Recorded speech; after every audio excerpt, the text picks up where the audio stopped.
A tragic car accident sends ripples through the Great Smoky Mountains National Park. There was a black Jeep over an embankment, wedged on a tree. They learned that he had driven off in a rage. Was this a drunken driver who simply went over the side of a mountain? As the investigation deepens, questions of foul play quickly materialize. The injuries were more severe than what you would have normally seen in that type of a vehicular accident. He was in the back seat, which defied all laws of physics. We felt something was very wrong. Secrets of infidelity and greed come to light as an unfathomable plot takes shape. What he told us was this story of having an affair. They would strip naked and have sex in the open air, not knowing that they were being recorded.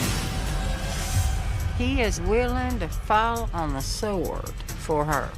I just don't know how to wrap my head around the thoughts of somebody that could do that. That is cold beyond cold. Sevier County, Tennessee is the gateway to the Great Smoky Mountains National Park. The thing about Sevier County is I can walk out my back door and I'm looking at the mountains. It's a very small town kind of place. People do tend to know each other. Tourism is another biggie. We bring in a lot of revenue for the state of Tennessee. On November 6, 1994, two visitors are making their way along the scenic Gatlinburg bypass when they stop to admire the view. On Sunday morning, two tourists from Missouri went to this lookout site, which is quite well known in the area. Gives a lovely view of the town of Gatlinburg beneath them. It's surrounded by thick forests. It's part of the Smoky Mountains. They walked to the edge, and one looked down and said, "Oh my goodness, someone has had an accident." And there was a black Jeep over an embankment, wedged on a tree. They called 911. A ranger showed up to investigate the accident and immediately recognized the seriousness of this situation. The terrain there, it's trees and shrubbery and brush and things of that nature, and it's rough. Bears and rattlesnakes and all kinds of stuff. It was Ranger McNutt who responded. When she went down there, she saw a white male with injuries. It had all the markings of an accident. She immediately noticed the smell of alcohol when she opened the door. The apparent driver was not in the front behind the wheel. He was in the back seat. Was this a drunken driver who simply went over the side of a mountain? He was bleeding. He had lacerations, bruising. She found that he was not alive. Removed his wallet, tried to find out who he was. It identified him as Kelly Lovera, a lecturer in mathematics at nearby Pellissippi State College and a resident of Sevierville. Ranger McNutt secured the scene because of our interactions with the park and our relationship. They had contacted us. We figured out where he lived. His wife, Shayne Lovera, had reported him missing earlier in the morning. I said, I know her. I watched her grow up. She had moved back to the area with her husband, Kelly Lovera, 4 years ago. Originally from Madison, Wisconsin, Kelly Lovera was the quintessential all-American man. Kelly loved swimming. He loved to play music. He loved to have fun and play cards and games and go riding on his motorcycle. He just made the most of every second of his life. After graduating high school in 1979, Kelly was accepted to the University of Missouri, where he worked towards a degree in mathematics. Kelly was a wonderful mathematician. He just was a whiz at it. I mean, I think he was born with that talent. It was during his senior year that Kelly met the woman who would change his life forever. Her name was Shayne Mills. He was at school in Columbia, and Shayne went to Stevens College. Kelly was an extremely good swimmer, and he was a swimming coach as a side job to get some extra money. And Shayne went to the pool, and that's how they met. Vivacious and outgoing like Kelly, Shayne grew up in Gatlinburg, Tennessee. Shayne had no relationship with her birth father. Shayne and her mother were what I would call kind of working poor. You're living paycheck to paycheck kind of thing. However, things took an interesting turn. Shayne's mother, Sandra, had good looks on her side, and she was soon dating not just one of the most prominent citizens in Gatlinburg, but the president of the bank, Brent Mills. She was about 7 when he and her mother married. Brent Mills adopted her right away. He was one of those people that you saw everywhere. Everybody knew him, very gregarious. They soon produced another daughter, a younger sister for Shayne, Kimmy. So out of this poverty-stricken, if you will, background, Shayne is suddenly elevated not just economically, that is in an upper middle class family, but socially. I went to Gatlinburg-Hickman High School with Shayne, and we worked together on the yearbook. She was always smiling, laughing, cutting up. When she walked in a room, she dominated it. She was president of the ski club. She was the junior Miss candidate. She was Miss Everything in that high school. She was always talking about her daddy or around her daddy. They were very close. She had the run of Gatlinburg. Gatlinburg was her town, and she enjoyed that. But Shayne's Cinderella story came to an abrupt end in 1984, when her stepfather's bank came under federal scrutiny for alleged fraud and money laundering. The bank went broke. A criminal investigation took place. Brett killed himself. I just remember how shocking that was. And it was just a few weeks before Shayne's graduation. Brett Mills' suicide changed everything for Shayne. And I think that there was some measure of shame because of gossip. And so it was to no one's surprise that she pretty quickly left Gatlinburg. Looking for a fresh start, Shayne enrolled in the journalism program at Stevens College in Columbia, Missouri, where she met Kelly. When she spotted this handsome young man, he had everything going for him: looks, personality, physique, talent, intelligence. To Kelly, Shayne represented a very attractive, charming young woman. The couple married in 1985. Within 5 years, they were proud parents to their son Cooper and daughter Casey. She was a very devoted mother, a pretty devoted wife. My dad loved his kids very, very much, me and my brother. He was a good dad. He was a really, really good guy. Kelly was a teacher at first in Missouri, and then they moved to Sevierville because he loved the mountains, and Shayne was from Sevierville. And he furthered his career and got his master's at Knoxville. Upon graduation, after getting his degree, Kelly obtained a position with Pellissippi State College near Knoxville, Tennessee. I remember walking the halls with him, holding his hand. He loved his job. He loved his students. His students talked about what a wonderful teacher he was, and he made learning fun. He was only a beginning professor, but it was a start. They had 2 young children and a rather limited salary to get by on, so they settled in a small apartment in an area of Sevierville known as Frog Alley. I remember the tiny little apartment me, my mom, my dad, and my older brother lived in. My parents liked to have get-togethers. They used to have parties. The complex is like a horseshoe, and they would literally put their tables out in the middle of the horseshoe and eat and drink and party and play cards and just have a good time. In September of 1994, the Lovera family was elated when Shayne convinced her sister to join them in Frog Alley. Shayne's sister Kim had moved into the apartment complex just 2 doors down from the unit shared by Kelly and Shayne. They had lots of friends and fun. It looked like a pretty good life. But only 4 years after their move to Sevierville, Kelly's life has been cut short in what appears to be a tragic drunk driving accident. As park rangers begin processing the wreckage, they notice something strange. When the Jeep was found, it was found with the nose, or the front end, pointed downward. Kelly had lacerations, bruising, and different cuts on his body. Obviously, he was bleeding.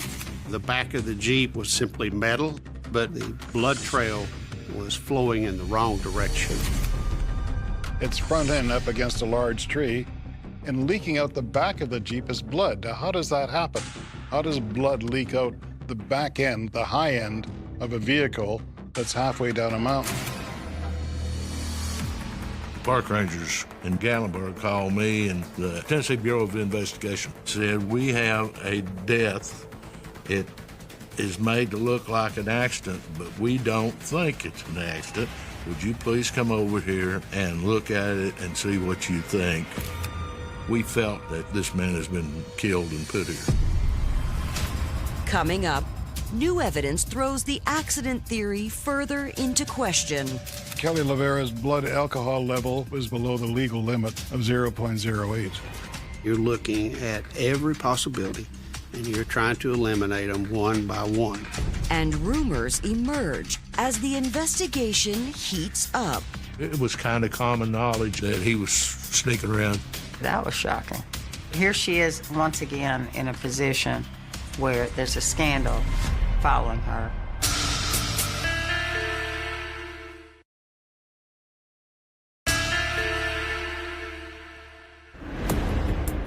Investigators in Sevier County, Tennessee, are examining the death of 33-year-old Kelly Lovera after his Jeep was discovered crashed down a steep embankment. The blood was running backward from the front to the rear, which would indicate that whatever happened prior to going off over the embankment. We felt something was very wrong. We all came to the scene, but the driver was in the back seat, so that was my first clue. Maybe he wasn't driving a vehicle. This defied all laws of physics. A vehicle striking a tree at speed does not thrust the driver from the front seat into the back seat. It's just the opposite. We had to figure out what had happened to him. So after we got the Jeep out, we impounded it, and of course removed the body for an autopsy. As Kelly's body is transported to the medical examiner's office, CSI searched the Jeep for evidence. We called the lab to process the Jeep, and we got enough samples of blood for forensic testing. After the samples are sent to the lab, investigators must next make the difficult visit to Kelly's home to notify his family about his death. I said, let me go talk to Shayne Lovera because I know her. And so I went up there to tell her that we had found Kelly. We informed her that we had found her husband deceased in the Smoky Mountains in what appeared to be an automobile accident. That's all we told her. At this stage, the investigators had a good idea that Kelly had died as a result of foul play. They didn't reveal this to Shayne at the time because there was no hard evidence of it. Shayne, when we notified her of the death of Kelly, she was, just very much in shock. A young woman from the next apartment came running up and asked what happened. And Shayne turned to this woman, who was a younger sister, and said, Kimmy, they found Kelly dead. Her sister came to console her, and at that point, Shayne became distraught.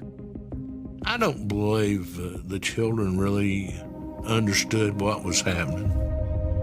And, all they knew is Daddy hadn't come home. It was 4 days after I turned 6. I have no recollection of the day, of a moment that I was told my dad was dead. I have no memory of that. When investigators ask Shayne when she last saw her husband, Shayne explains that she and Kelly had hosted a party in their apartment complex the night before. We're trying to establish the timelines of events. She said that they had been partying that night and obviously drinking. And Shayne made the statement that he had been drinking heavily and had gone to sleep on the couch. At some point during the night, she and a couple of others went to pick up some food and came back According to her, she kind of closed down the event. Shayne says an hour later, Kelly woke up and began accusing her of flirting with a man at the party. Shayne said they had had an argument in the middle of the night, and he had driven off in a rage. Shayne said he had been inebriated, and this was at 4:30 in the morning. She went to bed, got up in the morning, he wasn't there. We learned that Shayne Lovera had contacted the police department and said her husband did not come home. We started interviewing through the apartment complex, asking people if they had seen anything, heard anything.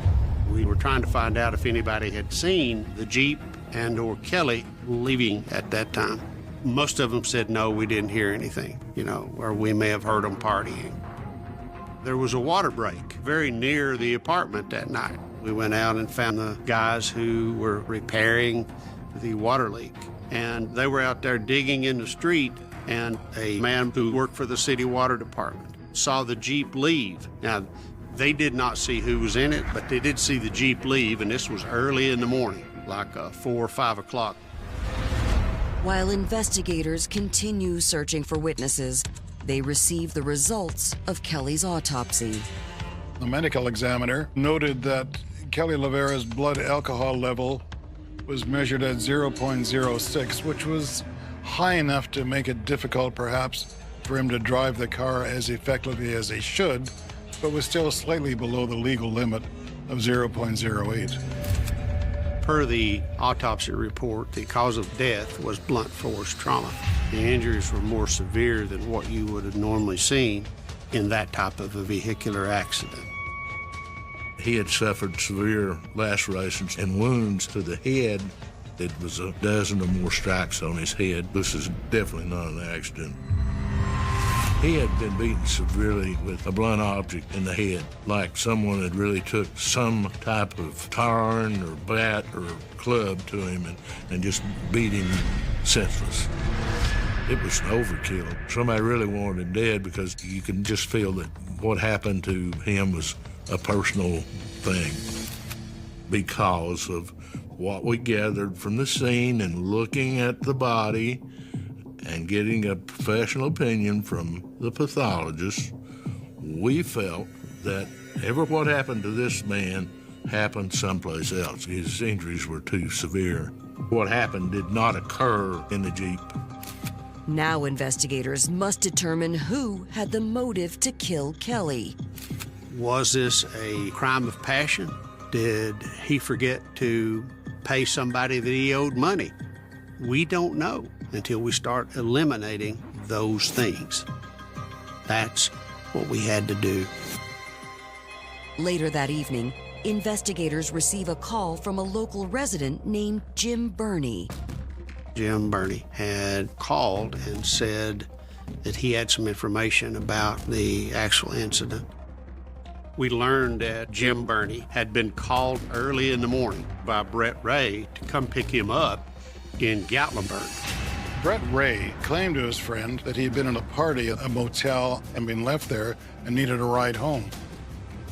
It was very early in the morning, but his friend, being a good, loyal friend, got up, got dressed, went to pick up Brett, and he recognized immediately that Brett was in pretty bad shape. His pants were dirty from the knees down. Looked like he'd been running or walking through the woods. And it looked like he had blood on his clothing. Allegedly, Brett Ray told him that, quote, I did it. I got rid of Kelly. 24 hours into the murder investigation of Kelly Lovera, a local man comes forward and implicates 25-year-old Brett Ray in the crime. We started developing information quick that Brett Ray was picked up by Jim Burney just a short time before the Jeep was found over the embankment. And he took him to the apartment complex in Frog Alley. Brett lived in Frog Alley, renting spare room from Kim, the younger sister of Kelly's wife, Shayne. Investigators begin delving into Brett Ray's past and learn he has deep ties to the community. Brett Ray was the youngest son of Rick Ray, who was a publisher of the Mountain Press, the only newspaper published in the Gatlinburg area. They had a nice home with a swimming pool over on the river, and they weren't quite known in the community by all the locals. A former Navy specialist in firefighting and vehicle repairs, Brett had left home shortly after high school. He was having a pretty good career in the Navy. He sailed to the Gulf War and back, and he was actually made a junior officer. But he threw it all away one day. He enlisted in the Navy, and he stayed a few months and got in an altercation with the chief petty officer and got a dishonorable discharge and came back home. Brett returned because he simply loved Tennessee. His dad had hired him, given him a job at the newspaper. I had worked with him, and we were always crossing paths. I always thought of him as the black sheep of the Ray family because he had no ambition about things. He liked being wild, having sex, driving cars, and drinking, and just having fun. He was very young, and he was not all that great about always showing up on time. So the newspaper thing was just not working out. Brett eventually picked up a job as a motor mechanic in a nearby garage. Brett was working at Sevierville Tire. They did tires and service work on cars. Kim, who was Shayne's younger sister, had placed an ad in the paper looking for a roommate. And apparently Brett showed up as a result of that ad. Brett moved in with Kim. And eventually, Brett became one of Kelly's newest friends. He helped Kelly change the oil in his Jeep, and he took part in the parties at Frog Alley. According to Jim, that's where Brett began developing an illicit romance. Shayne was having an affair with Brett. Shayne would crawl out the bedroom window, go down behind the apartments, and crawl in the window of Brett Ray. Jim Burney said Brett was enamored with Shayne. Following his statement, Jim directs investigators to a wooded area where Brett had dumped his bloody clothes and other evidence from the crime. We went back and we did the search. We found plastic bags, men's trousers, a shirt, and some other items of clothing that had blood stains. There was also a blue blanket with a picture of a unicorn on it. We sent it all off to the TBI lab to do forensics. Armed with an alleged confession, evidence of a potential motive, and possible physical evidence, authorities quickly track Brett Ray down at his apartment and take him into custody. Obviously, we questioned him, and we asked him what his relationship was with Shayne. And he denied any sort of affiliation or association with her. We obviously didn't believe that. Brett explained that they were friends, and then they knew each other from the apartments. He did not admit to having anything to do with the death of Kelly Lovera. He admitted being over there earlier that evening, that they were at a gathering over there and were drinking and partying, and he was there, along with some other people. When investigators press Brett about his alleged confession to Jim Burney, Brett asks for an attorney. He was charged with first-degree murder at that point. Because of the affair with Brett Ray, the police began actively investigating Shayne's involvement in the murder. While investigators continue to hold Brett in custody, Kelly Lovera's family and friends gather for his funeral, where Shayne's behavior catches their attention. She was talking and laughing like it was a party, and she didn't talk to any of us. She kind of ignored the whole Lovera family. I didn't see her crying. I don't even remember seeing her go to the casket. You would think somebody whose husband was dead would be at the casket grieving, but there was no sign of it. I just had this inner feeling she was involved. Shortly after the funeral, investigators are contacted by a man claiming to be another of Shayne's lovers. Wade Hill came and talked to us. What he told us was this story of having an affair with Shayne. Wade lived directly across from Kelly and Shayne. According to Wade, Shayne had asked him more or less to help her kill her husband. She told Wade Hill she wanted the children and didn't want to divorce him. Wade, being a smart man, said no, but after Kelly was killed, Wade came forward and told us all this. He told us she was looking at books on witchcraft, trying to find a poison that was not detectable in an autopsy. He was still in contact with Shayne, and as a matter of fact, the morning of his disappearance, she had called him and asked if he'd seen Kelly. He thought she was probably trying to cover her tracks and set up an alibi. It was good information that we didn't have. After this, we knew that she was involved in killing her husband. Coming up, investigators pinpoint the true location of Kelly's murder. Using luminol, it lit up like a Christmas tree. And questions about the ultimate mastermind behind this plot continue to rise. He was threatening me. He was threatening me, yes. She's pointing fingers at him from the get-go. On November 8th, 1994, 2 days after Kelly Lovera was found murdered, investigators have learned that his wife Shayne had asked two of her lovers to kill her husband. We went back to the apartment and spoke with Shayne. Police directly questioned Shayne about her involvement with Brett Ray. We confronted her, and of course, all know, just friends. We party together. We have parties a lot in different apartments, and we all know one another, and we all socialize. When we were talking to her, we smelled Clorox and stuff like that. That place had a real smell of cleaning utensils. It was a very small apartment, probably 800 square feet. They had the normal things, the television, what have you, but there was one thing, it was when you turn around to go out the door, on the left-hand side of the door was Kelly's diploma from the University of Tennessee. And we happened to glance at the diploma of Kelly's, and there was a blood splatter on it. It's almost like Kelly was speaking out to us, said, hey, look up here, there's my diploma. So we figured, we found out where Mr. Lovera was killed, and right there in that apartment.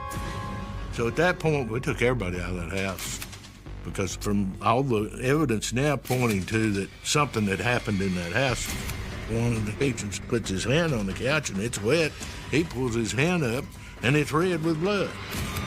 You could smell somebody tried to clean it up. It was evident that the crime had actually been committed on the couch. We called in our lab techs to come up. They have a system called a luminol test, which reacts with blood. So they luminoled that apartment. It lit up like a Christmas tree. It was amazing what you saw.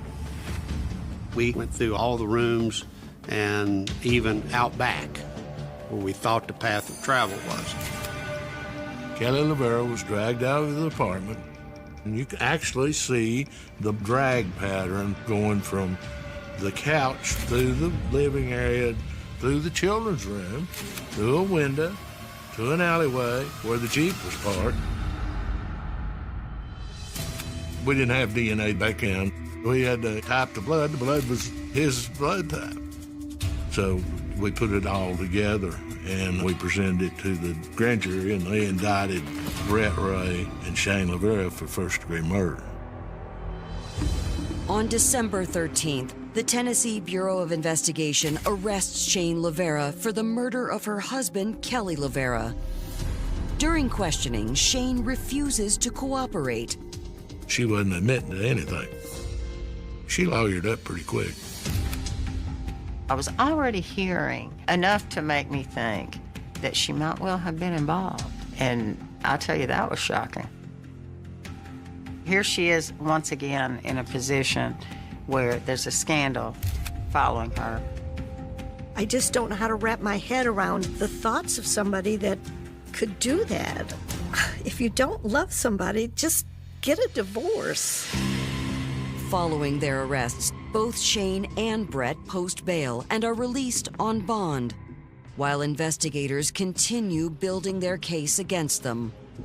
You're looking for motive and the proverbial why. Robbie had a detective assigned to follow her for that very reason, to see if they were still having a relationship, which they did. They had to do this carefully. One of their favorite tactics was to drive to the top of a local mountain in a public area. There they would strip naked and have sex in the open air, not knowing that they were being viewed, recorded, and essentially observed by various law officers in the area. They would meet, have intercourse, and then she would go on her way and he would go on his. We had all that documented in video as evidence. Investigators also delve into the Lovera's financial records. We always thought one of the motives was money. They were having financial difficulties. Shayne liked to spend money, and she overextended Kelly too. And it was also a life insurance policy.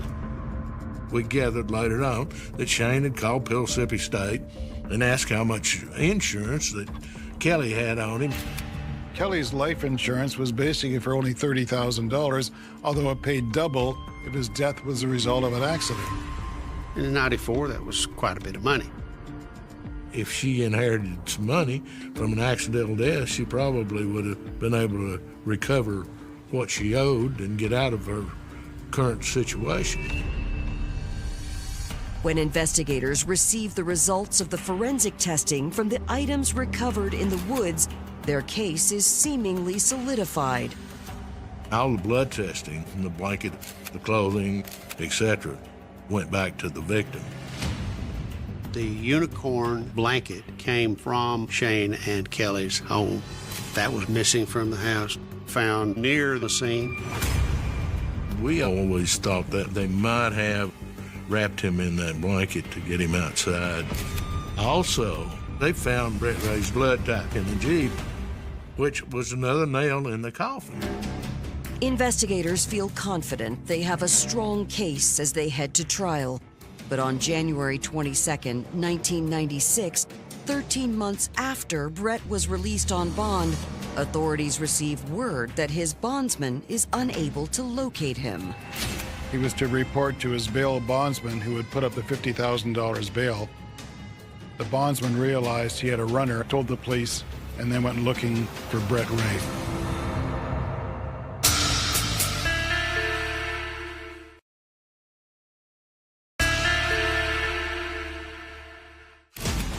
Authorities are on the hunt for Brett Ray after he skips bail in Sevier County, Tennessee, weeks before his trial is set to begin. I'm concerned, because I want to know that justice is going to be served. On January 26, 1996, authorities surveilling Shayne discover that the fugitive has made contact with her. We received word that Brett had to skip town to Mexico. He managed to contact Shayne, talked her into finding enough money to pay for an airline ticket back into the U.S. Shayne wired the money to Brett, and just 2 days later, Brett was on a flight to Miami. As soon as he stepped off the plane, he was spotted by officials who knew he was being sought, and within 50 steps, he was arrested, handcuffed, and flown back to Knoxville. He came back because he had no money. He had nothing to keep him in Mexico. He figured he had better face the music. Ray jumped bond and fled to Mexico, where Alicia Shayne Lovera admittedly wired him money. Ray was arrested re-entering the country. Both were put back in jail with a higher bond. With the evidence stacked against him, Brett Ray decides to cut a deal and come clean about his involvement in Kelly's murder on November 6, 1994. Brett's story was that he had come in after the party to check on Shayne, who was sleeping in her bedroom. He simply touched her to see if she was all right, and as he was leaving, Kelly, who had left early in a fit of rage, returned. Seeing Brett step out of his wife's bedroom, he became furious and began attacking Brett. Brett told the story that Kelly had knocked him down. At some point, Brett, in his own defense, beat Kelly with the bat. He said he got into Kelly's car, drove around to the back of the complex, put his body in the Jeep, and drove off to dump the car and Kelly over the mountain. Despite pressure from investigators, Brett refuses to implicate Shayne in any way. It would have taken more than one person getting Kelly out of the apartment. He was taking the fall for her. Authorities know they aren't getting the full story from Brett, so they refuse to cut him a deal. He wanted to take the plea and say, she didn't have nothing to do with it, and I'll take anything y'all give me. And the district attorney said, no, we're going to try you both.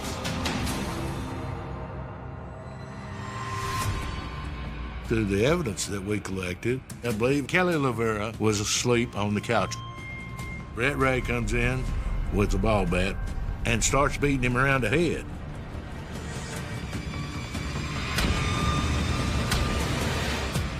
His body had been dragged from the living room into the kid's bedroom and then pitched out a window.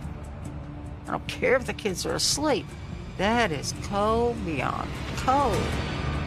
The murder happened in her home, and she had to have known about it. There was no way for her to get around that. Because of the cleaning and then the luminol being sprayed, the luminol brought the blood up to the surface. So we believe that Shayne was cleaning up while Brett took Kelly to the national park. On March 26, 1996, the joint trial of Brett Ray and Shayne Lovera begins in a Sevier County courtroom. The prosecution claimed that both Brett and Shayne were responsible for Kelly Lovera's death. Shayne's motivation, they claim, was the insurance money, but Shayne needed someone to help her murder her husband. Shayne was unhappy in her marriage, and they were living not the way she was used to living. Shayne wanted the money, and she wanted custody of the children, and Brett was her means of getting both. Brett thought she walked on water, and anything that Shayne wanted, Brett would give because he was so focused on her. Shayne's defense was that Kelly Lovera had indeed been murdered by Brett Ray, but that Shayne had nothing to do with the death. They claimed Brett Ray was caught up in a rather childish romanticism, and he wanted to be with her. When Shayne takes the stand, she continues to claim innocence, but admits that Brett had told her he killed Kelly after the murder. My son's baseball bat was in the living room. And he said he just picked it up and swung at him to get him away from him. And he said that he didn't back off, that he had hit him, I don't know how many times.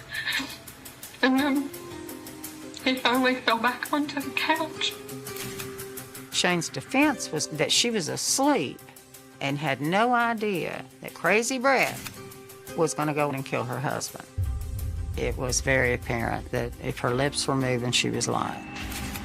Shayne admits that after Brett told her he had killed Kelly, she continued their affair out of fear. He was threatening me, yes. He was threatening.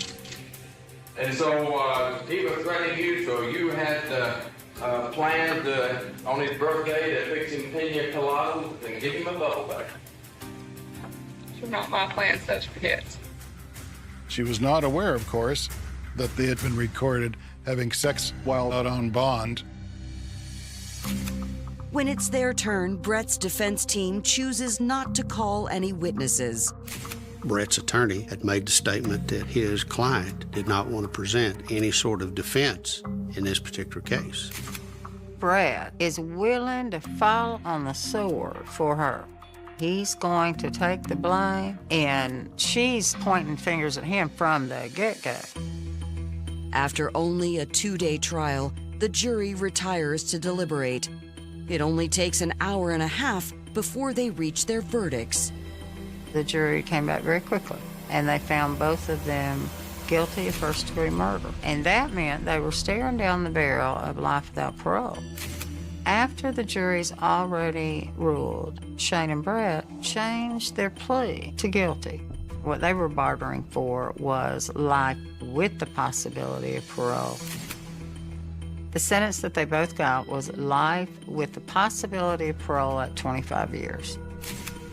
I don't know that there truly is justice. I mean, if she was truly remorseful or sorry, maybe I could agree to what she got, but she wasn't. I don't feel like she's ever expressed any remorse. Am I sure she's remorseful? I hope so. 14 years into Shayne's incarceration, Casey Lovera attempts to reconcile the relationship with her mother. I was very, very mad at her for a very, very long time. Lots of anger. I had to let go of that. I was 22. It was Christmas Day. We were at my Mimi's, which is her mom's house in Tennessee. She had never called me, but she was calling her mom, and she knew I was there. And I just decided that if I'm going to talk to you, it's not going to be fake. I need you to admit to your guilt, or there's no point in this for me. So I asked yes or no questions. You admit that you are guilty, and she said yes. You admit that you had a part in my dad's death, and she said yes. It just felt like a weight lifted off my shoulders.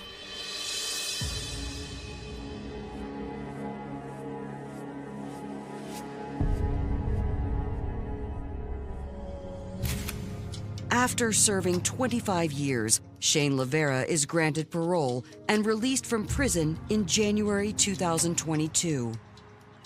She's walking around free and clear, but Kelly's still dead. He'll always be gone. We won't ever have that joy of having him around. I wish I could tell my dad how much I love him. I really wish he could see me be a mom. And I know he does see me being a mom. I wish he could be Grandpa. I wish my kids could meet him. I missed out on having a best friend. I just imagine him being there for me through all the ups and downs. It's hard to think about. Maybe it would be the opposite of the life I had, where I was very, very alone. So it's hard. But I just hope that I'm making him. The call came in just after midnight. The kind of call that fractures a town's sleep and never quite lets it mend again. A voice shaking on the line. A pause too long between words. An address repeated twice, as if saying it enough times might change what waited there. And by the time the first cruiser cut its headlights at the edge of the gravel driveway, the fog had already rolled in from the trees, thick, damp, swallowing sound, swallowing certainty, turning an ordinary house in rural Oregon into a silhouette that would one day be replayed in courtrooms, newsrooms, and nightmares, because inside that house in the summer of 1995, something had ended violently, and something else had begun that would not let go for decades. It was a Tuesday, nothing special about it, the kind of day that leaves no mark until it becomes a reference point before and after the air still warm from a day that promised nothing more than another quiet evening. Neighbors watering lawns, windows open, radios murmuring, and inside the house, the victim had been preparing for bed, or maybe packing for the next day, or maybe just standing there, thinking about nothing at all, when the moment arrived without warning, without witnesses, without mercy. There were no screams reported, no sounds of struggle anyone could later swear to, only a silence that pressed in after, heavy and complete, broken hours later by that phone call and the rush of sirens slicing through the dark. Police found what they always look for first: signs of forced entry, overturned furniture, broken glass, the obvious chaos that tells a story fast. But this scene refused to cooperate. A door unlocked, windows intact, the room almost orderly, except for the body, except for the blood that had soaked into the carpet and crept beneath the baseboards, a dark stain spreading like a secret the house could not keep. It was intimate, the kind of violence that requires closeness, time, intent, And that detail alone sent a ripple through the responding officers, because crimes like this are rarely random and rarely clean, and yet here it was offering no fingerprints where they should have been, no weapon left behind, no trail leading out into the trees. By morning, the news vans had arrived, antennas rising like thin black question marks against the sky, reporters speaking in hushed urgency about a shocking crime, a tight-knit community reeling, a family shattered, and the phrase cold case had not yet been spoken, but it hovered there already, unformed, waiting.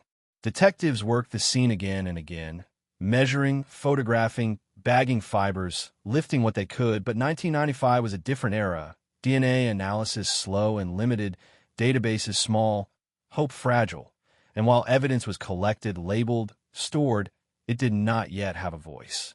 They started where they always do, with the people closest, the ones who knew the victim's routines, habits, secrets, the ones whose names would later be printed and reprinted in headlines that always carried the same quiet poison. Question again, cleared, never quite cleared. Friends described a life that seemed ordinary. No known enemies, no recent threats, no warning signs. Coworkers spoke of nothing unusual. Neighbors recalled nothing more than the usual comings and goings, a car in the driveway, lights turning off at night, the house falling dark. Investigators knocked on doors, stood on porches, notebooks in hand, asking if anyone had seen something, heard something, noticed a stranger, a vehicle, a shadow out of place, and each time the answer circled back to the same hollow refrain. No. The timeline refused to tighten. The window of death stretched wider with every new estimate, from early evening to late night, hours in which anything could have happened and no one could say when. Without a precise time, alibis blurred, and suspicion drifted without anchoring to anyone long enough to hold. Tips came in, dozens at first, then hundreds, names scribbled on yellow pads. Rumors passed like contraband. A man seen at a gas station. Another overheard arguing weeks before, a stranger asking for directions. But each lead collapsed under scrutiny, leaving behind nothing but the dull ache of almost. Evidence technicians focused on what little physical trace the killer had left behind. A smear here, a fiber there, skin cells too degraded to yield answers yet. And one sample in particular was sealed carefully, logged, and placed in a storage, a small envelope that would one day become the center of everything. But in 1995, it was just another item on a long list of maybes. Detectives sent it to the lab, waited weeks, months for results that came back inconclusive, partial, not enough, and the file began to thicken with paperwork instead of progress. As weeks turned into months, the shock that had gripped the town began to calcify into something colder, something quieter, a constant low-level fear that settled into daily life. Doors locked earlier, lights left on, conversations lowered when the case came up because everyone knew the same thing, even if no one said it out loud. Whoever did this had walked away, and they might still be nearby. The victim's name remained in headlines, then slipped into smaller print, then vanished altogether, replaced by newer tragedies. But the house did not forget, and neither did the family, who watched the calendar pages flip while answers refused to arrive. Detectives rotated off, new ones rotated on, each reading through the same reports, the same witness statements, the same dead ends, hoping fresh eyes might see something different, something missed, and every so often the case would stir, a new tip, a renewed push, a headline declaring investigators were hopeful, only for the momentum to die again, leaving the file heavier, the silence deeper. The evidence sat in climate-controlled rooms, cataloged, untouched, waiting for a future no one could yet imagine, while the phrase Oregon 1995 cold case began to appear in internal memos, then in local media, a label that carried its own quiet finality. Years passed. Technology moved on. DNA testing became faster, sharper, capable of pulling identities from fragments once considered useless. And somewhere along the way, someone reopened the box, literally and figuratively, lifting that small envelope from the shelf, the one that had once seemed so unpromising, and decided to try again. The lab report that came back did not deliver a name, not yet, but it delivered something more dangerous, a profile, partial but real, a genetic fingerprint that could, someday, match a living person. The case stirred again, a pulse returning to something long thought dormant. Investigators ran the profile through state databases, then national ones, watching the screen for a hit that did not come, expanding the search, waiting, patience worn thin by years of disappointment. But this time they did not close the file again because the science had changed and because cold cases, once reawakened, have a way of refusing to go back to sleep. They began building family trees from DNA, tracing distant relatives, mapping connections across states, across decades, a painstaking process that moved forward inch by inch, fueled by the stubborn belief that time does not erase truth, it only buries it. The community barely noticed at first.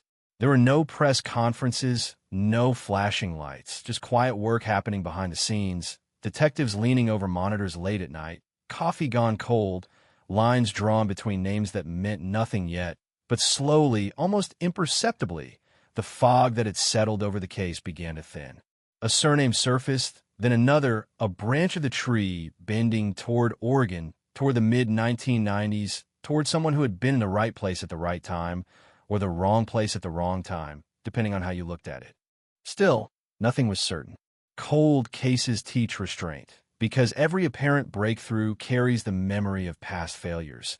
And investigators moved carefully, verifying, rechecking, making sure the science could withstand scrutiny, because the weight of years demands precision. They knew what was at stake, not just the prosecution, but the reopening of old wounds, the resurrection of a story that had never truly ended, only gone quiet. As the months slipped by, the DNA profile waited in the system like a loaded question. And then, without warning, it happened, not with a siren, not with a shout, but with a soft digital confirmation, a match notification blinking onto a screen in the early hours of the morning, connecting the blood left behind in 1995 to a living man with a name, an address. A life built in the shadow of a crime no one could yet prove he committed. The room went still. This was the moment cold cases are made for, and feared for, because a match does not equal guilt, and an arrest does not equal truth, but the gravity of it pulled everyone closer. Outside, the town slept, unaware that its oldest wound had just been touched again, that a case long labeled unsolvable was breathing, shifting, preparing to erupt back into public view. And somewhere, a man moved through his night routine, oblivious to the fact that history was catching up, that a knock was coming that would shatter whatever peace he believed he had earned. The clock crept toward midnight, the hour when secrets surface, when past and present collide, and in that quiet space between one day and the next, the Oregon 1995 cold case was no longer just a file on a shelf. It was alive, dangerous, and ready to remind everyone that some crimes never truly fade, they only wait. The knock did not come immediately, and that delay mattered, because between the moment the DNA match lit up the screen and the moment anyone acted on it, there was a stretch of time filled with doubt, protocol, and the heavy awareness that a single mistake could collapse everything. And inside that quiet interval, the detectives returned again to the old file, flipping pages worn thin by years of handling, rereading statements with new eyes, asking themselves whether the story they thought they knew could survive what was about to happen. The name attached to the match was unfamiliar to the public, but not entirely new to the case. A peripheral figure mentioned once, dismissed quickly, someone who had lived near enough, worked near enough, passed through the same ordinary spaces as the victim without ever drawing attention. The kind of person who disappears into the background of other people's lives so completely that when he finally steps forward, it feels like a trick of memory. They build a timeline around him slowly, carefully, pulling records from decades ago, employment logs, old addresses, vehicle registrations, anything that could anchor him to Oregon in 1995, and the more they found, the heavier the air in the room became, because he fit in ways that were uncomfortable, not dramatic, not obvious, but quietly, persistently plausible. He had no criminal record that would have raised alarms back then, no reputation for violence, nothing that would have made neighbors whisper his name. And that was part of what made the case so dangerous now, because juries like monsters, and this man looked painfully normal. Investigators tracked down people who had not been contacted in years, former coworkers, old acquaintances, asking questions that came out of nowhere, reopening memories that had settled into dust. And the responses were always the same: a pause, a frown, a shrug. I remember him, followed by "I never would have thought," words that detectives hear often and never fully believe. One witness recalled seeing him near the victim's neighborhood around the time of the murder. Nothing dramatic, just a passing observation. But in cold cases, the smallest detail can feel like a crack of light, and they logged it carefully, knowing how fragile such recollections can be after so long. They did not arrest him right away. Instead, they watched. Surveillance was set up quietly. Unmarked cars rotating through shifts, officers noting routines, habits, the way he moved through his days, because behavior can reveal what words hide, and they were looking for anything that might confirm or contradict the story the DNA seemed to be telling. He lived alone now, or nearly alone, a modest place, unremarkable, the kind of home you pass without noticing. And as days went by, nothing happened. No sudden flights, no frantic calls, no visible signs of fear, just the steady rhythm of a life that appeared undisturbed. Behind the scenes, the legal machinery creaked into motion. Prosecutors were briefed, lab analysts prepared to defend their methods. Chain of custody documents were scrutinized line by line, because a sample collected in 1995 carries the weight of every hand that touched it, every room it passed through, every year it sat waiting, and any weakness could be exploited. The science was strong, but the case itself was thin in places, dependent on circumstantial connections and the assumption that the DNA told the whole story, and everyone involved knew how easily a defense could turn that certainty into doubt. Word began to leak, not officially, but through the invisible channels that always carry news before it breaks. A question asked too loudly, a comment overheard, and the community felt it before it understood it. A subtle shift, a hum of anticipation, as if the town itself sensed that something long dormant was about to surface. Reporters started making calls, asking about developments, using careful language that hinted without confirming, and families who had lived with the case for decades felt the familiar tightening in their chests, hope colliding with fear, because answers, when they finally come, rarely arrive cleanly. The night they chose to act was deliberate. Midnight arrests are not accidents. They are calculated, designed to control the environment, to catch suspects off balance, to minimize public spectacle while maximizing compliance.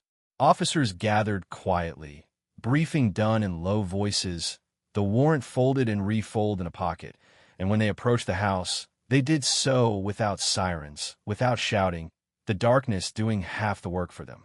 The knock was firm, final, echoing in a way that would later be described again and again, because everyone remembers the sound that changes a life. He opened the door looking confused, not panicked.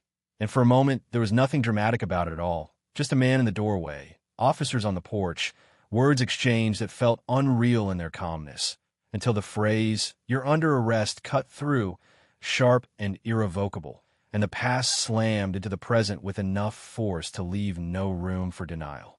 He did not resist. He asked a few questions. He was handcuffed, guided into the night, and placed in the back of a car that would carry him straight into history, whether he liked it or not. By morning, the headlines were everywhere, repeating the same stunned phrasing. Oregon 1995 cold case solved, DNA match sparks midnight arrest, language that suggested finality, closure, justice, and the public absorbed it eagerly, because people crave endings, especially to stories that have haunted them for years. The victim's name returned to the front page, photographs pulled from archives, faces frozen in time, while the suspect's name was introduced cautiously, accompanied by the word alleged, a legal qualifier that did little to slow the rush to judgment. But inside the interrogation room, the story refused to simplify. He denied involvement from the start, calmly, consistently, offering explanations that sounded rehearsed only in the sense that anyone accused of a crime they claimed they did not commit would rehearse them over years of ordinary living. He acknowledged knowing the victim in passing, acknowledged being in the area around that time, facts that were already documented. But when pressed on the night of the murder, his answers drifted into uncertainty, gaps that could be read as evasive or simply human memory failing under pressure.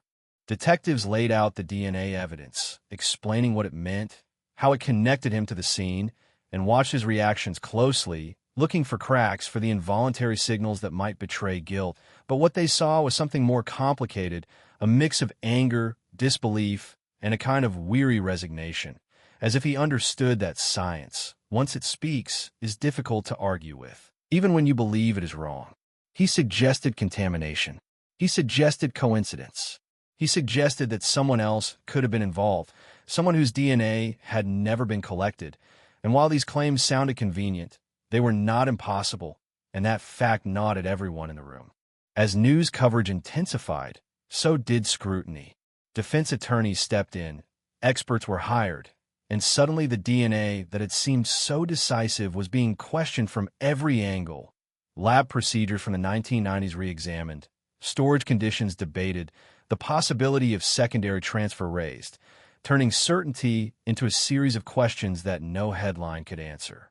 The victim's family watched this unfold with a mix of relief and dread, because while the arrest promised resolution, the doubts threatened to reopen wounds they had learned to live with. Public opinion split quickly. Some saw the arrest as long overdue justice, proof that technology can outrun time, that no one truly escapes accountability. Others felt uneasy, sensing that the story was being rushed to an ending it had not yet earned, that the desire to close the case might be blinding investigators to inconsistencies that mattered. Online forums filled with speculation, amateur sleuths dissecting every detail, turning fragments into theories, amplifying uncertainty rather than calming it. And beneath it all, the case itself remained stubbornly incomplete. There was no confession. No weapon had been found. No eyewitness had emerged to place him at the scene at the crucial moment. The DNA tied him to the space, but not to the act, and that distinction, subtle as it sounds, was enough to keep the case balanced on a knife's edge. Cold cases do not surrender easily, and even when they appear solved, they have a way of leaving shadows behind. As the suspect sat in a cell, waiting for the legal process to grind forward, the town found itself reliving 1995 all over again. Conversations looping back to where people had been, what they had believed, what they had feared, and the realization settled in that an arrest does not erase the years that came before it. It only forces everyone to look at them again, to confront the possibility that the truth they have been waiting for might be more complicated, more unsettling than they ever imagined. And as the case moved toward court, one question hung in the air, unspoken but inescapable. Was this the end of the mystery, or just another chapter in a story that refused to stay buried? The courtroom did not feel like a place where truth naturally surfaced. It felt more like a pressure chamber, sealed tight, every word weighed, every silence amplified. And as the case moved forward, that pressure began to warp the clean narrative the headlines had sold so easily. Prosecutors stood before microphones speaking of science, certainty, justice delayed, but not denied, while defense attorneys spoke in quieter tones about doubt, about the danger of confusing probability with proof, and somewhere between those competing realities, the old crime scene resurfaced in forensic detail, dragged back into the light piece by piece. They began with the DNA, because that was the spine of the case, the evidence everything else leaned on, a genetic profile lifted from blood found near the body, preserved through years of storage, now matched to the suspect with statistical odds so small they sounded almost absolute when spoken aloud. Jurors nodded, pens scratching, absorbing numbers that promise clarity, but clarity in science does not always translate to clarity in human events, and the defense knew that. They questioned the chain of custody, not aggressively at first, just enough to plant a seed, asking who had handled the sample, where it had been stored, how many times it had been moved, because every transfer is an opportunity for error, and every error is a crack large enough for doubt to slip through. Experts testified, voices calm, credentials impressive, explaining degradation, partial profiles, the evolution of testing methods, and as they spoke, the timeline stretched again, reminding everyone that this was not a modern case neatly wrapped in digital safeguards, but a relic from a different era, when protocols were looser, documentation less rigorous, and the margin for uncertainty wider than anyone liked to admit. The jury listened, faces unreadable, and the community outside listened too, through live updates and evening broadcasts, discovering that the story they thought they understood was beginning to fray. Witnesses from the past were called, their memories filtered through decades of living, their recollections fragile, sometimes contradictory, and each one added texture but not resolution. One neighbor remembered a car parked oddly that night. Another could not recall anything at all. A former acquaintance described the suspect as quiet, polite, forgettable, words that did nothing to anchor him to violence, but did nothing to free him from suspicion either. The defense pressed on the unreliability of memory, the way time edits experience, turning certainty into approximation, and suddenly the jury was not just weighing evidence. They were weighing the nature of remembering itself. The prosecution attempted to build motive, a necessary bridge between presence and action, but the structure wobbled. There was no clear reason why the suspect would have wanted the victim dead. No documented conflict, no financial gain, no dramatic betrayal, just proximity, opportunity, and the implication that sometimes violence does not announce itself with motive that makes sense to outsiders. That argument landed unevenly, because while juries understand senseless crime in theory, they are uneasy with it in practice, preferring narratives that explain themselves, even if those explanations are imperfect. As days passed, the tension thickened, not just in the courtroom, but in the town itself, where conversations grew sharper, more polarized. Some residents clung to the belief that the arrest meant justice, that science had finally spoken clearly enough to silence doubt. Others began to worry that the need to close the case had pushed investigators toward a conclusion too neat for a story this messy. Old fears resurfaced, not just about the crime, but about what it meant to live for decades beside an unresolved truth, and what it meant now to question the solution offered at last. Media coverage fed the uncertainty, headlines swinging between confidence and caution. Experts brought on air to debate probabilities, contamination, secondary transfer, the possibility that the DNA proved contact but not murder. The phrase cold case took on a new weight, no longer just a descriptor of age, but a reminder of how easily time can freeze uncertainty in place, preserving it until it can no longer be ignored. The suspect's face appeared on screens everywhere, frozen in a booking photo that said nothing definitive, and that silence became its own kind of provocation. Inside the jail, the suspect waited, days blending together, his life reduced to routines measured in counts and meals, while outside, his past was dissected publicly. Friends distanced themselves or spoke carefully, hedging every sentence, because association itself had become suspect. He maintained his innocence, repeating it to anyone who would listen, to lawyers, to family, to himself, and whether that insistence was truth or strategy was something no one could yet determine. The weight of being the answer to a community's oldest question pressed down on him relentlessly. Then came the motions, the legal maneuvers that rarely make headlines but often decide cases, arguments over admissibility, over expert testimony, over whether the jury should hear about alternative suspects whose names still floated in the file without resolution. The defense pushed hard to introduce doubt by widening the lens, reminding the court that the investigation had once pursued other leads, that those leads had not been conclusively eliminated, only set aside. The prosecution resisted, wary of turning the trial into a referendum on every failure of the past 30 years, and the judge's rulings cut lines through the narrative, shaping what the jury would and would not be allowed to consider. As the trial dragged on, fatigue set in, and with it, the subtle danger of simplification. Complex cases exhaust people, and exhaustion breeds shortcuts, a desire for closure that can override nuance. Observers noticed it in the jury's posture, in the way questions were asked, in the way testimony was absorbed, and that observation itself became a point of anxiety, because everyone knew what was at stake.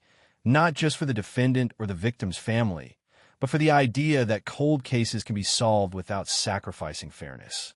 When closing arguments arrived, they felt less like conclusions and more like competing warnings.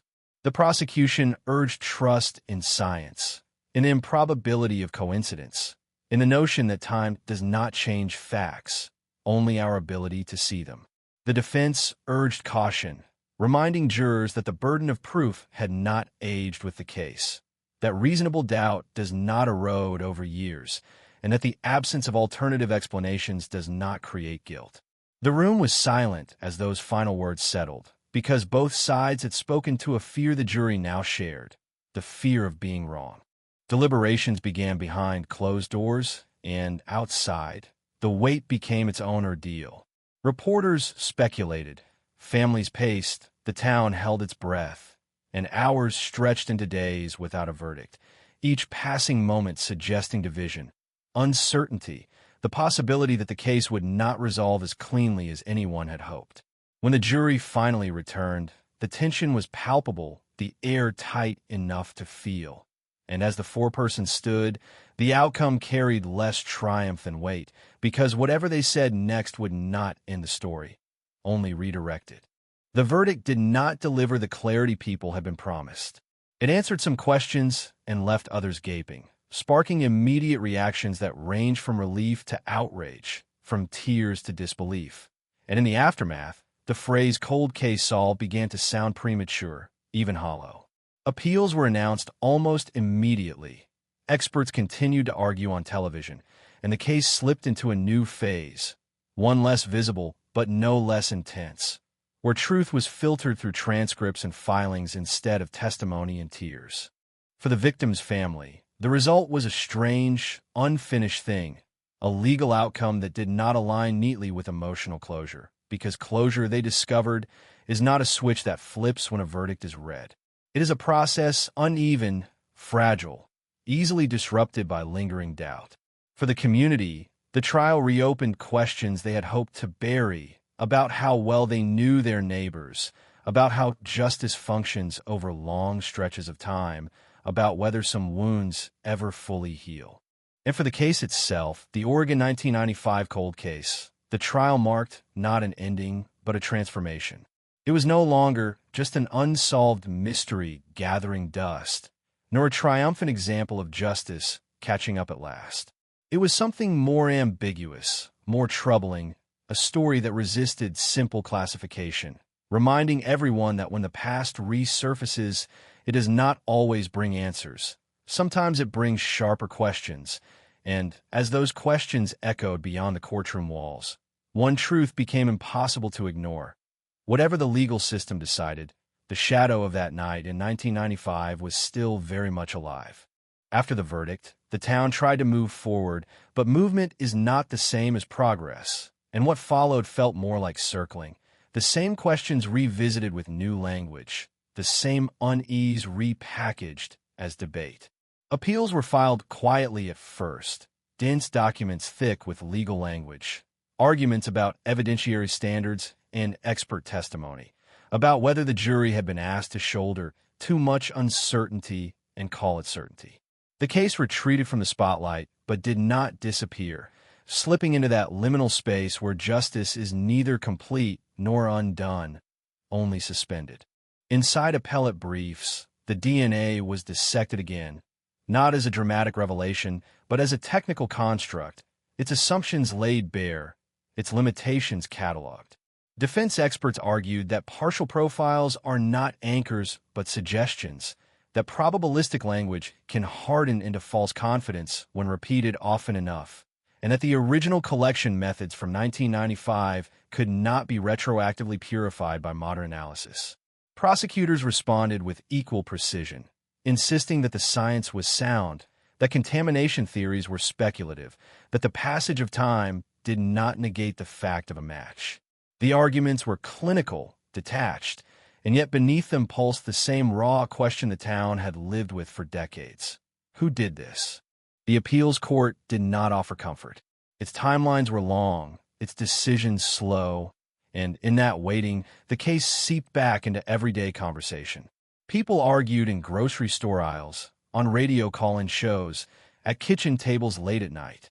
Some spoke with the confidence of jurors who had not borne the responsibility, declaring the science irrefutable. Others leaned into doubt, citing the lack of motive, the absence of a weapon, the uneasy feeling that something essential had been missed in the rush to closure. The cold case had become a mirror, reflecting each person's faith or skepticism in institutions meant to protect them. The victim's family lived inside that mirror constantly. Public sympathy came in waves, messages of support followed by silence. And through it all, they were asked repeatedly how they felt now, whether they had closure, whether justice had been served. The questions were well-meaning and impossible, because their grief did not align with legal milestones. They had lost someone in an instant, and everything since had been a long negotiation with absence, punctuated by hope that kept rising only to fracture. The arrest had promised an ending. The trial had complicated it. The appeals threatened to stretch the pain indefinitely. Meanwhile, the suspect's family learned what it meant to live on the other side of a cold case, to be defined by an accusation that did not expire with time. Their lives contracted under scrutiny, every interaction colored by the question they could never escape. They spoke of the man they knew, the routines, the kindnesses, the ordinariness that clashed violently with the image presented in court. Their defense was personal, emotional, and therefore easy for outsiders to dismiss, but it existed nonetheless, a counterweight to a narrative that had already hardened in many minds. Investigators, now largely retired or reassigned, watched from a distance as the case took on a life of its own. Some remained convinced they had found the truth at last, that the science had delivered what patience alone could not. Others were quieter, less certain, haunted by the memory of early missteps, leads that had gone nowhere, questions that had never been fully answered. Cold cases leave a residue on those who work them, a sense that the past is never fully accessible, only approximated, and that knowledge lingered in their silence. New voices entered the conversation, academics, forensic scientists, legal scholars, using the case as a reference point in broader debates about the limits of DNA evidence and the ethics of reopening decades-old crimes. Conferences featured panels dissecting the investigation. Articles weighed the risks of confirmation bias. Podcasts revisited the night of the murder with dramatic flair, sometimes blurring fact and speculation until they became inseparable. The story spread beyond Oregon, transformed into content, its human core increasingly abstracted, and that transformation disturbed those closest to it, who felt the case slipping out of their hands again. Amid the noise, small details resurfaced, fragments that had once seemed insignificant. An old tip re-examined. A witness statement reconsidered. A name scribbled in the margins of an early report suddenly looked different under the harsh light of hindsight. Online sleuths seized on these fragments, weaving theories that ranged from plausible to fantastical. And while most of it went nowhere, the sheer volume of speculation underscored an uncomfortable truth. The official story still did not satisfy the collective appetite for explanation. The appeals court eventually issued its ruling, dense and careful, affirming some aspects of the trial, questioning others, sending parts of the case back for further consideration. It was not a reversal, not an exoneration, not a full endorsement, but something in between, a legal shrug that prolonged uncertainty. Headlines struggled to summarize it, oscillating between cautious optimism and renewed doubt, and the public reaction was muted, fatigued by complexity, frustrated by the absence of a clean outcome. As the legal process dragged on, the evidence itself became almost mythic, spoken of more than seen, its power assumed rather than examined. The DNA sample, once a physical object sealed in an envelope, now existed primarily as a concept, invoked to support arguments on both sides. Its origin in a violent moment was increasingly obscured by layers of interpretation, until the blood on the carpet in 1995 felt less real than the debates it had spawned. That abstraction made it easier to argue, easier to judge, but harder to remember what had actually happened in that house on that quiet night. The house itself changed owners, changed colors, changed lives, but it could not entirely shed its past. New residents reported strange moments, a heaviness, a sense that the walls had absorbed something they could not release. Whether that was imagination or something more psychological mattered less than the fact that the story persisted, embedded in place as much as in memory. True crime thrives on locations, on the idea that evil leaves traces, and this one had become a landmark of a different sort, a point on a map defined by absence. Years continued to pass, and with them, the urgency of the case shifted. It was no longer breaking news, no longer a singular focus, but a reference, a cautionary tale invoked when discussing the promise and peril of cold case investigations. Law enforcement agencies cited it when defending the use of genetic genealogy.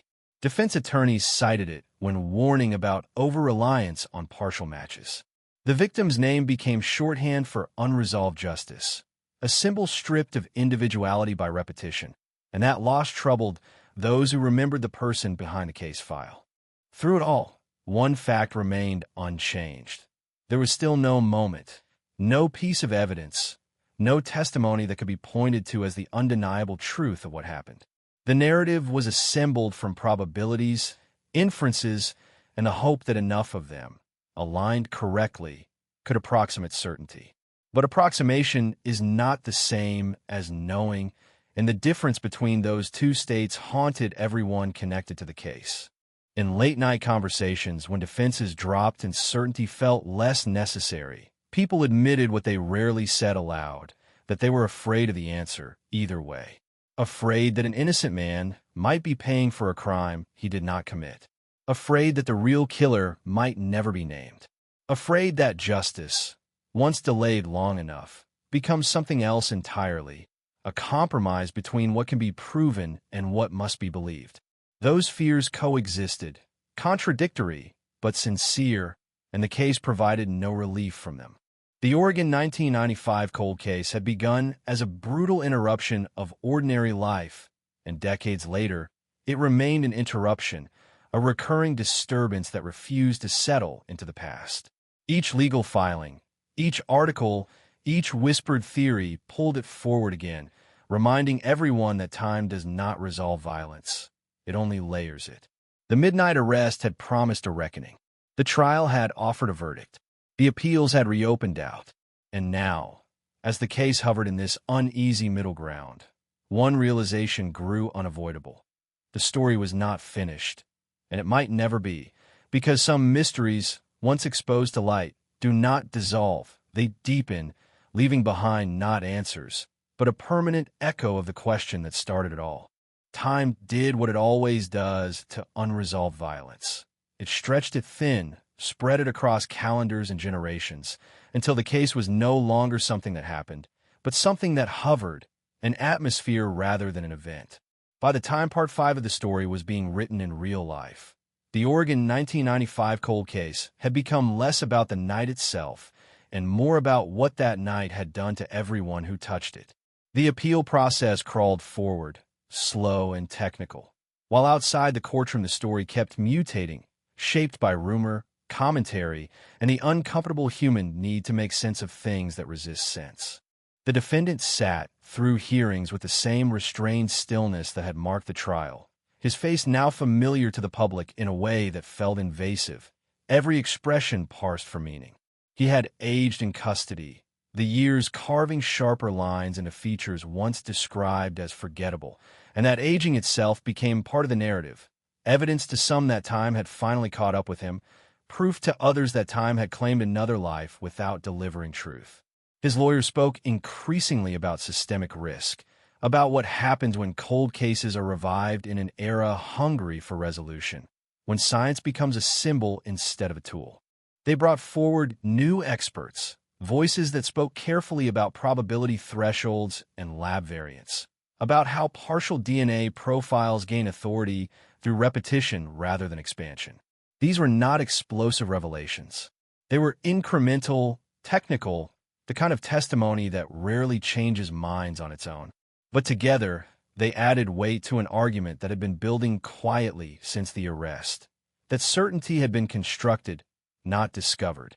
Prosecutors pushed back just as methodically, reminding the court that doubt is not the same as innocence, that perfect evidence is a fantasy, especially in crimes this old, and that justice cannot be held hostage by hypothetical flaws.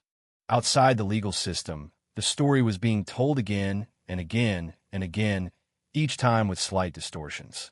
Podcasts dramatized the midnight arrest, leaning hard into the image of justice striking at the darkest hour. Documentaries lingered on the blood evidence, slowing the narrative to emphasize its power. Articles debated the ethics of genetic genealogy, using the case as both example and warning. In each retelling, details were sharpened or softened depending on the teller's angle, and the truth, already elusive, became layered beneath interpretation. For the community, this constant retelling was exhausting. Some residents avoided the subject entirely, changing the station when the case came up, refusing to reopen a wound that had never healed properly. Others leaned into it, becoming amateur experts, fluent in acronyms and legal jargon, arguing positions with the intensity of people who felt personally invested. The case had become part of the town's identity, an uncomfortable inheritance passed down through conversations and cautionary advice, shaping how people understood safety, trust, and the idea of knowing their neighbors. The victim's family remained at the center of this storm without ever having chosen to be there. They were invited to comment on every new development, every filing, every speculative theory, and each time they had to decide whether to engage or protect themselves from further erosion. Grief, after decades, does not disappear. It becomes quieter, more integrated, but it can be reawakened instantly by the sound of a name, the sight of a photograph, the suggestion that the truth might still be slipping away. For them, the legal arguments were not abstractions. They were reminders that the person they lost was still being negotiated over. There were moments when it seemed the case might finally tip toward resolution. A ruling that narrowed the scope of appeal. A judge's language that suggested confidence in the original verdict. Each moment sparked a brief resurgence of certainty in public discourse, followed by disappointment when the reality proved more restrained. Cold cases do not end with a bang. They fade and reassert themselves in cycles, each one draining a little more emotional energy from everyone involved. Then, quietly, a new question entered the conversation, one that had been lurking at the edges for years but had never been addressed directly. What if the DNA told only part of the story? Not that it was wrong, but that it was incomplete. The idea unsettled both sides, because it suggested a complexity no one wanted to confront. If the defendant's DNA was present for an innocent reason, the implications were enormous. If it was present alongside someone else's involvement, the case expanded instead of closing.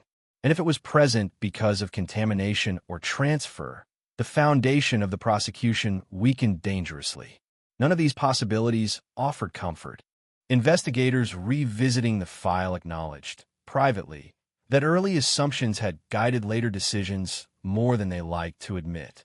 Once a suspect became central, other explanations receded, not through malice, but through focus, the narrowing that comes from needing to move forward. This admission did not equate to error, but it did reveal vulnerability, and that vulnerability fed the growing sense that the case was less stable than it appeared. As the years continued to stack up, the question of punishment began to overshadow the question of truth. If the defendant were released on appeal, what would that mean for the family, for the community, for faith in the system? If he remained incarcerated, what would that say about the tolerance for uncertainty in the pursuit of closure? These are not legal questions so much as moral ones, and they had no clean answers. The house where the crime occurred entered the story again when a new owner agreed to speak publicly, describing an unease that had nothing to do with ghosts and everything to do with history. They spoke of learning what had happened only after moving in, of realizing they had unknowingly stepped into a narrative that predated them, one that clung stubbornly to the address. Their words reignited interest in the physical space, in the idea that places remember even when people try to forget. At the same time, advancements in forensic science continued to accelerate. New methods promised greater clarity from old samples, deeper resolution from degraded material. Some asked why these methods were not being applied here. Others warned against endless testing, arguing that the pursuit of perfect certainty could become an excuse to never accept any conclusion. The case sat at the center of this debate, a living example of both the promise and the peril of technological progress. The defendant supporters grew more vocal, organizing, writing op-eds, framing the case as emblematic of a justice system too eager to claim victory over time. Critics dismissed them as denialists, unwilling to accept uncomfortable truths. The polarization hardened, leaving little room for nuance, even though nuance was precisely what the case demanded. In this environment, doubt itself became suspect, treated as either insight or betrayal, depending on who voiced it. Late one evening, a retired investigator was quoted saying something that rippled quietly through the community. He did not recant the arrest. He did not accuse anyone of misconduct. He simply said that if the case were starting today, he would want more before calling it solved.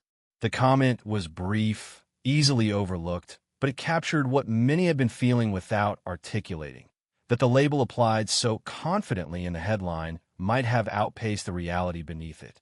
The Oregon 1995 cold case had been declared solved, then contested, then complicated, and now it existed in a strange, suspended state, neither fully open nor truly closed.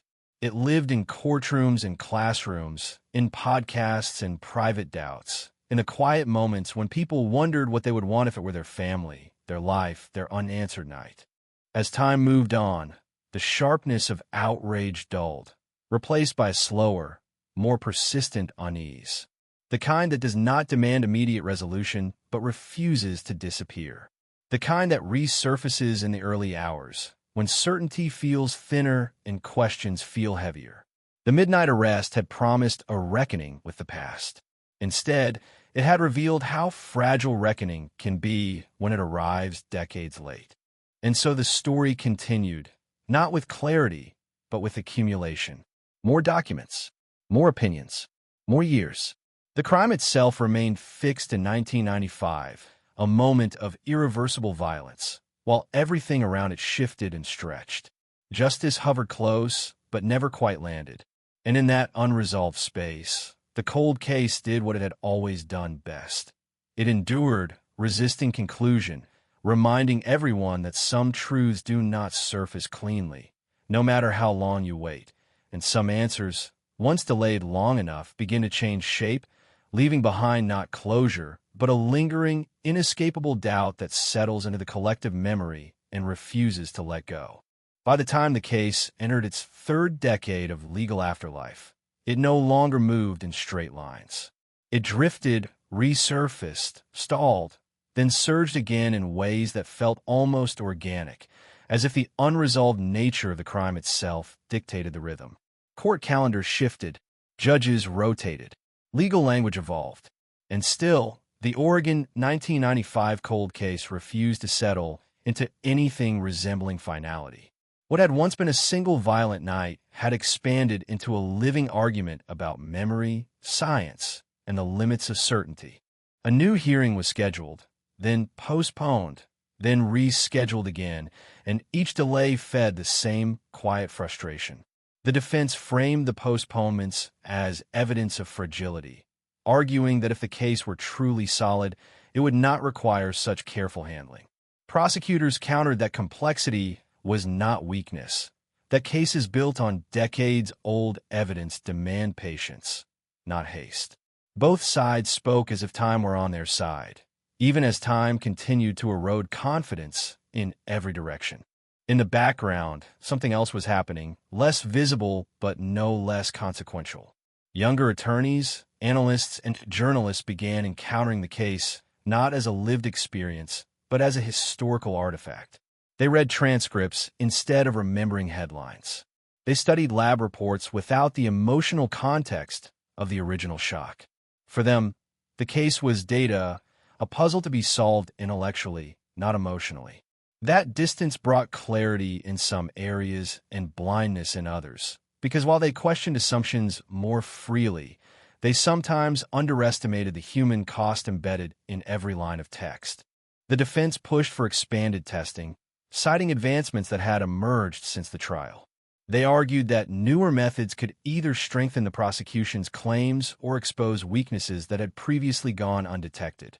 Prosecutors hesitated. More testing meant reopening evidence that had already endured decades of scrutiny, risking degradation, misinterpretation, or results that would muddy the waters without resolving them. The court weighed these arguments carefully, aware that any decision would be framed as either courage or fear, depending on the outcome. Meanwhile, the defendant's life narrowed further. Years in custody compress existence, stripping it down to routine and repetition. He followed the case through legal summaries and conversations with his attorneys, each update carrying the potential to reshape his future. Hope arrived cautiously, never staying long enough to feel safe. He spoke less publicly now, aware that every word could be weaponized, interpreted through lenses already clouded by bias. His insistence on innocence had not changed, but the way it was received had, increasingly filtered through fatigue rather than outrage. The victim's family, too, lived in a state of suspended animation. Milestones passed without acknowledgement because they were overshadowed by court dates and filings. Birthdays, anniversaries, ordinary markers of time were quietly absorbed into the larger narrative of waiting. They had learned not to expect resolution, only movement, and even that expectation was fragile. The case had taught them that progress could reverse itself without warning, that certainty could dissolve overnight. At one point, a previously overlooked lab technician's notes surfaced, not dramatic, not damning, but incomplete in a way that raised eyebrows. Defense attorneys seized on them as proof that early documentation standards had been insufficient. Prosecutors argued that the notes reflected normal practices of the time, not negligence.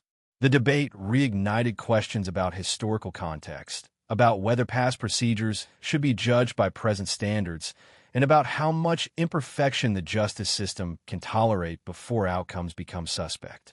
Public attention flickered again as these details emerged. Commentators framed the notes as either a smoking gun or a distraction, depending on allegiance. The phrase reasonable doubt returned to the center of discussion, its meaning stretched thin by repetition. Some argued that doubt had become unreasonable through overuse, a refuge for those unwilling to accept uncomfortable conclusions.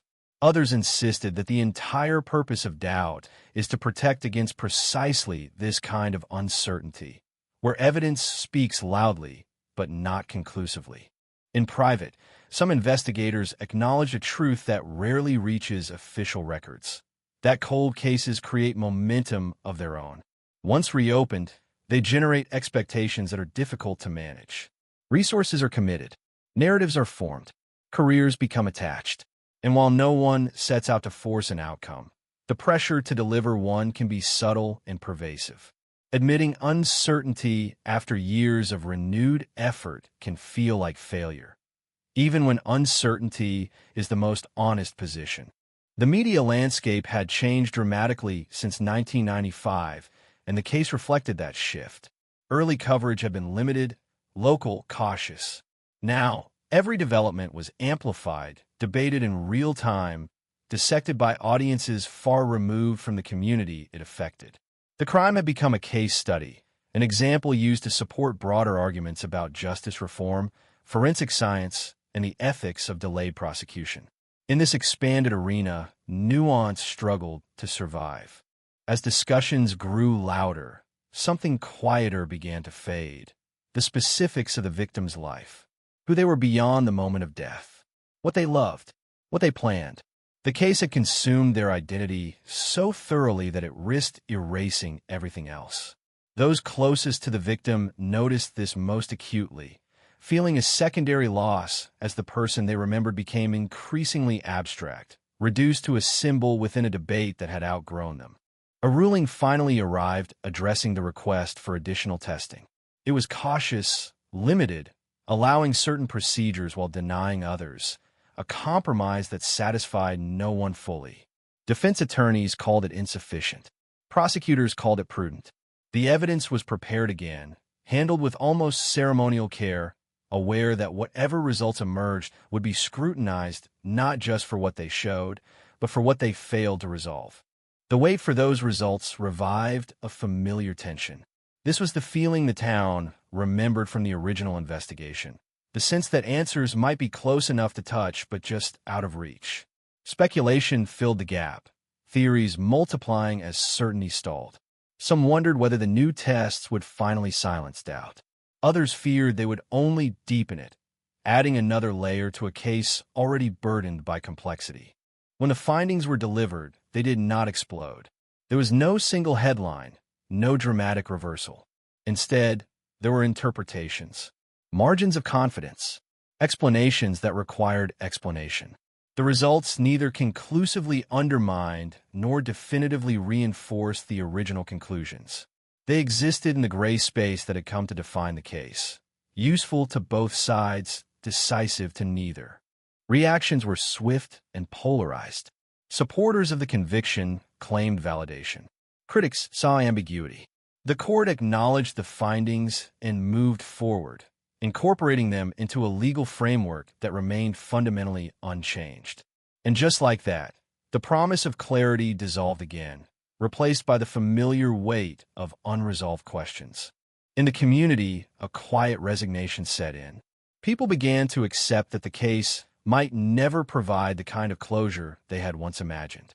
That justice, in this instance, might be something negotiated rather than delivered. Conversations shifted from certainty to coping, from answers to endurance.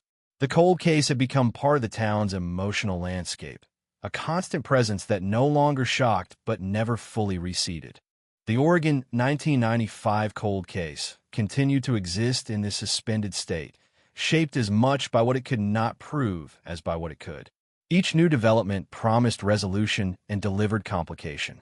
Each attempt to close the door revealed another crack.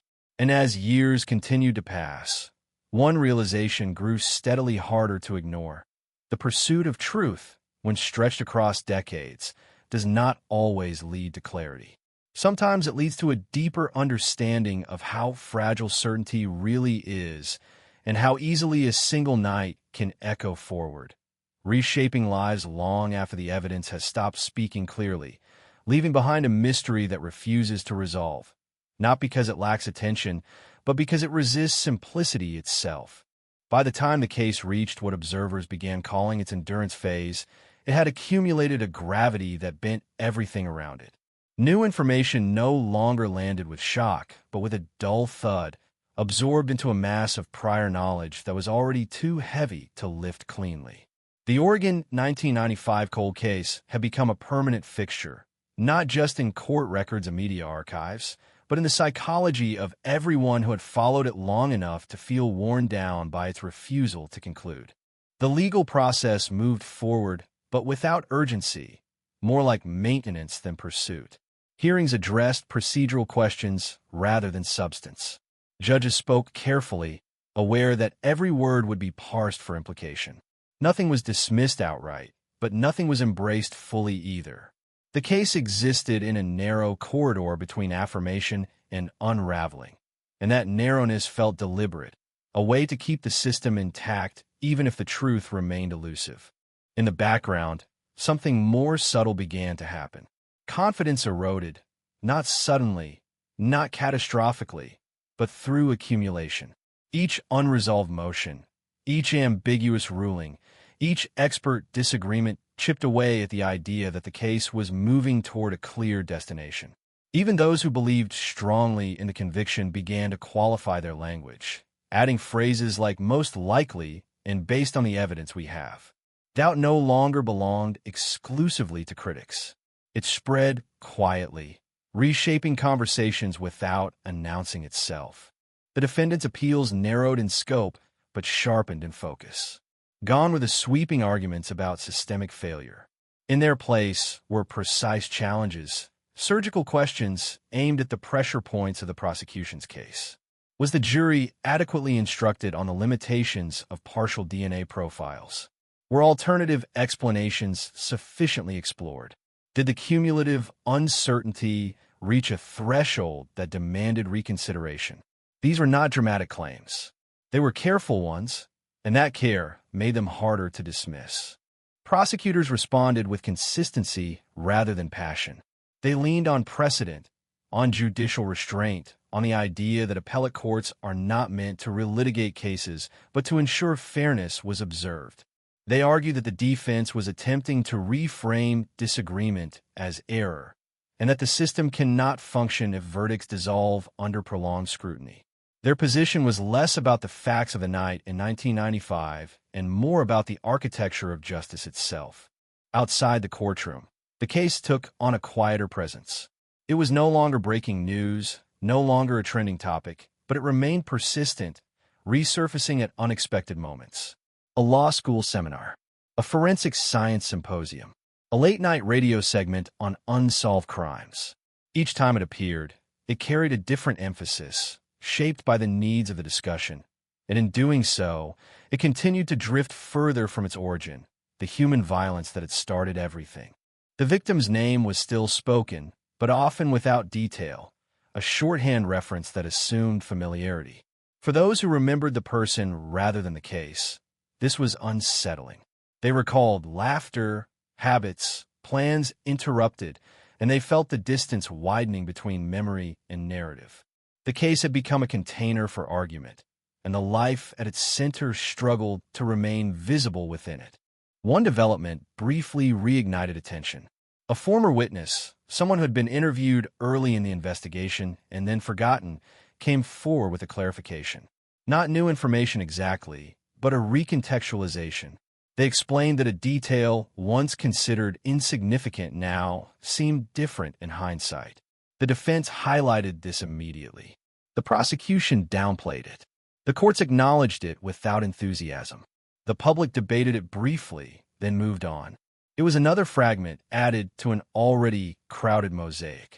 For those involved professionally, the case became a lesson in endurance. Younger attorneys learned what it meant to inherit a story already burdened by interpretation. Judges confronted the reality that their decisions would not resolve the underlying tension, only manage it. Forensic experts grew cautious, aware that every statement could be pulled out of context, used to support conclusions they did not intend. The case demanded humility, and not everyone was prepared to offer it. In private moments, people admitted that the question of guilt had become less compelling than the question of consequence.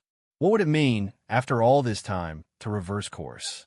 To acknowledge that certainty had been overstated. To accept that the system might have reached beyond what the evidence could support.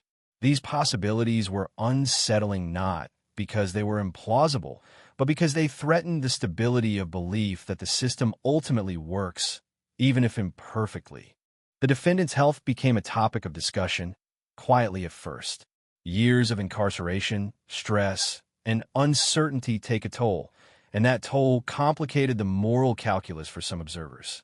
Sympathy crept into places where it had once been absent, not necessarily as belief in innocence, but as recognition of shared vulnerability.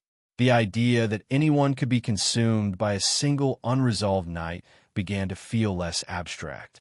Meanwhile, the victim's family continued to navigate a world where their loss was periodically reactivated by procedural updates. They spoke less publicly now, having learned that engagement rarely brought relief. Their grief had matured into something steady and heavy, carried rather than expressed. They watched as the case evolved around them, sometimes feeling like observers of their own tragedy, unsure where they fit within a process that seemed to belong more to institutions than to people. At a certain point, the language surrounding the case shifted almost imperceptibly. The word solved appeared less frequently. It was replaced by phrases like adjudicated and legally resolved, terms that acknowledge process without claiming truth. This linguistic retreat did not come with an announcement. It simply happened, reflecting a collective recalibration of expectation. The system was still moving, but it was no longer promising clarity. A final round of appellate review approached, not with anticipation, but with resignation. Those who had followed the case understood that whatever decision emerged would not silence debate. It would only change its shape. Upholding the conviction would affirm the status quo while leaving doubt intact. Altering it would open a new chapter of uncertainty. There was no outcome that offered emotional symmetry with the harm that had been done. When the ruling came, it was measured, restrained, almost cautious to a fault. It acknowledged the complexities, affirmed procedural soundness, and declined to disturb the core outcome. It did not celebrate. It did not condemn. It simply stood. The reaction was subdued. There were no crowds, no shouting, no sense of finality. The decision landed like another layer added to an already thick sediment of history. In the days that followed, commentators struggled to explain what the ruling meant. Some called it vindication. Others called it avoidance. Most settled on a quieter interpretation, that the system had done what it could within its own constraints.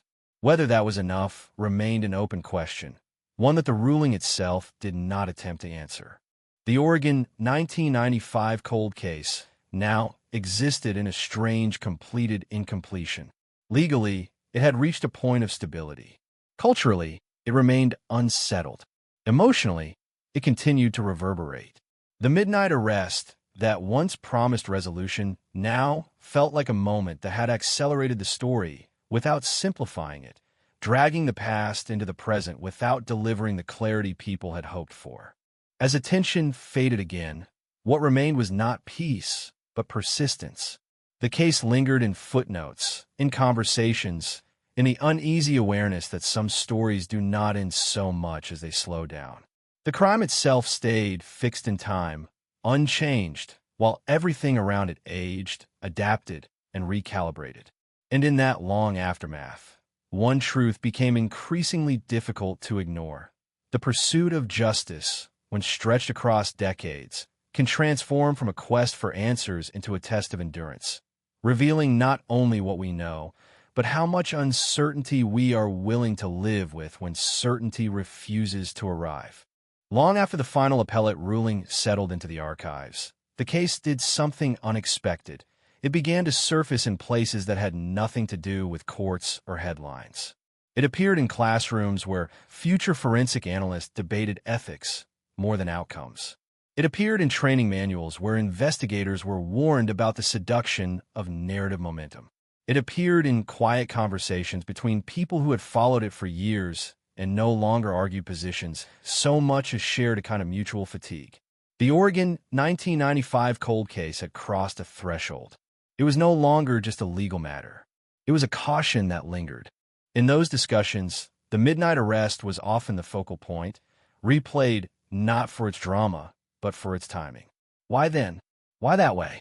Why with such certainty attached to a moment that, in hindsight, marked the beginning of prolonged ambiguity rather than the end of it? Some argued the arrest had been necessary, that without it the case would have remained a dormant file, never subjected to scrutiny at all. Others suggested that the spectacle of resolution had hardened positions too early, turning a fragile hypothesis into an entrenched truth before it had been tested fully. The arrest became a symbol, not of guilt or innocence, but of acceleration. Inside the prison system, time continued its slow, indifferent march. The defendant settled into a long-term rhythm shaped by routine and limitation. He marked years not by seasons, but by reviews, visits, changes in policy. The case followed him there too, surfacing in conversations with other inmates, in the glances of guards who recognized his name, in the occasional letter from someone convinced they understood the truth better than the courts had. He learned to live with the idea that his identity would forever be fused to a single night he insisted he did not own. Whether that insistence was truth or survival no longer mattered to most observers. The story had moved beyond him as a person. Outside, the victim's family navigated a different version of permanence. They had learned that closure is not a moment, but a boundary you draw for yourself, imperfect and revisable. They stopped waiting for the case to give them permission to move forward. Instead, They carried their loss alongside the unresolved questions, refusing to let either define the entirety of their lives. Still, the case intruded when they least expected it. A news alert, a mention in an article, a stranger recognizing a surname and asking questions that reopened old wounds without warning. As years passed, the town itself changed. New residents arrived with no memory of the crime beyond what they read online. Old landmarks disappeared. Businesses turned over. The house where it happened blended further into the neighborhood. Its history known mostly to those who had lived there long enough to remember when the street had been cordoned off by tape and flashing lights. For newcomers, the story was something learned secondhand, stripped of immediacy, and that distance altered how it was understood.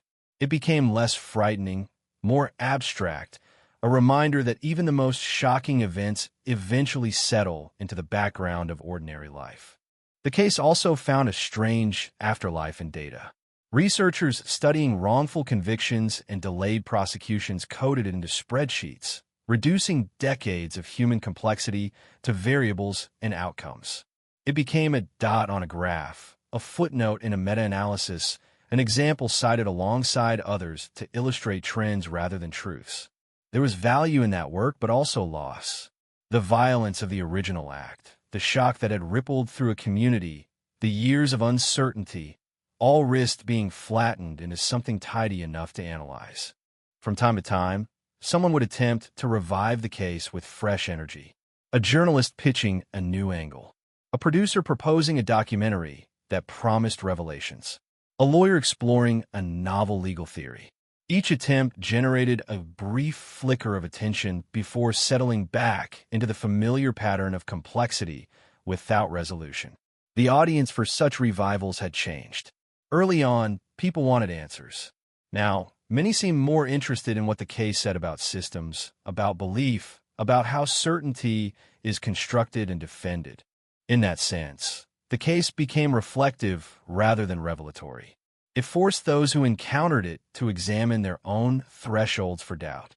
How much uncertainty could they tolerate before choosing a side?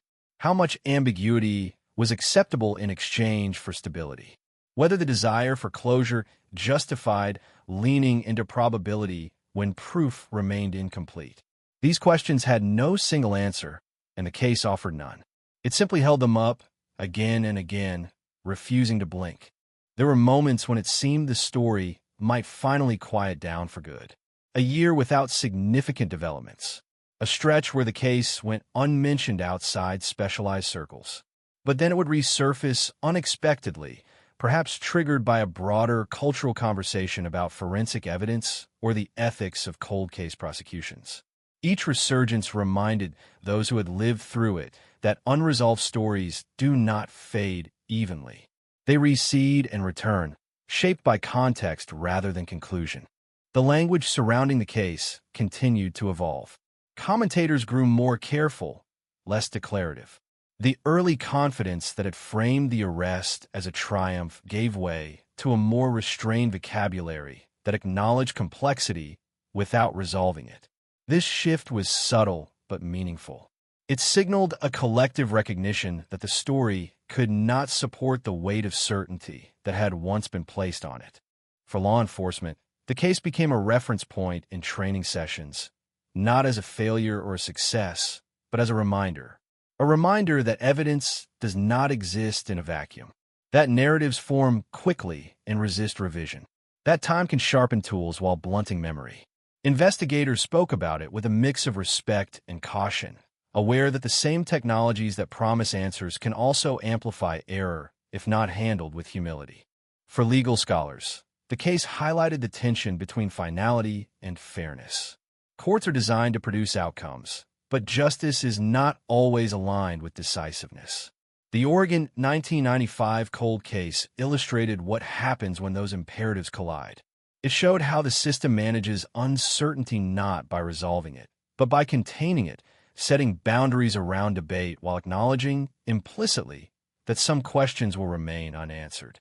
The public, meanwhile, moved on in the way the public always does, gradually, unevenly, carrying fragments of the story without the full weight of its history. New tragedies emerged. New cases captured attention. The cold case slipped further into the background. Its presence felt more as a reference than as a focus.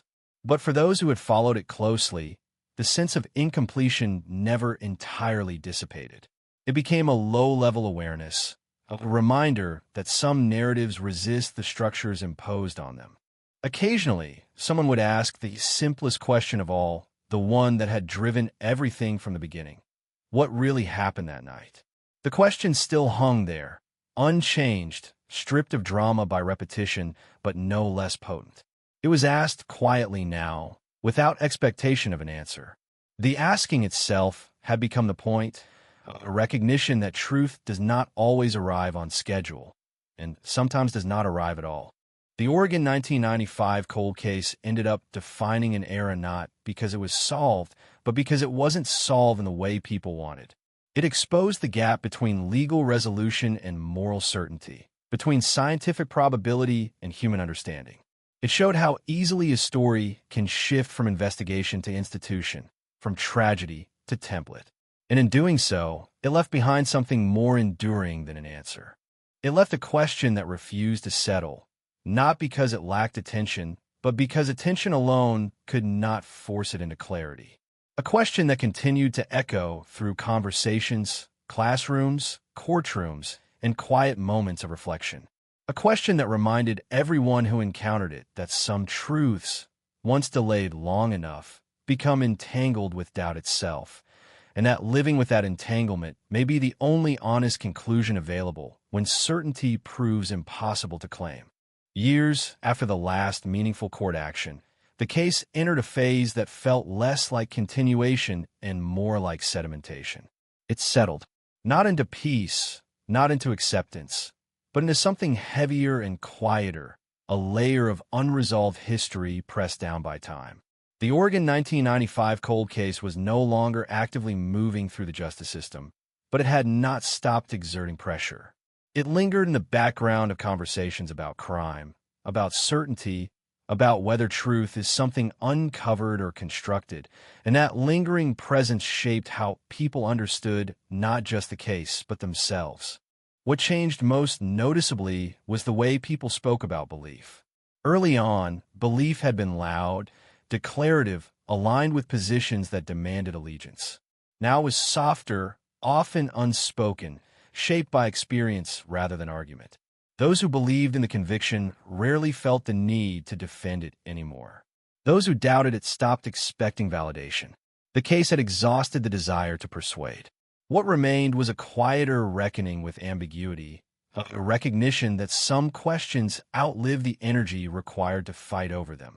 In academic circles, the case continued to be cited, but with a different tone.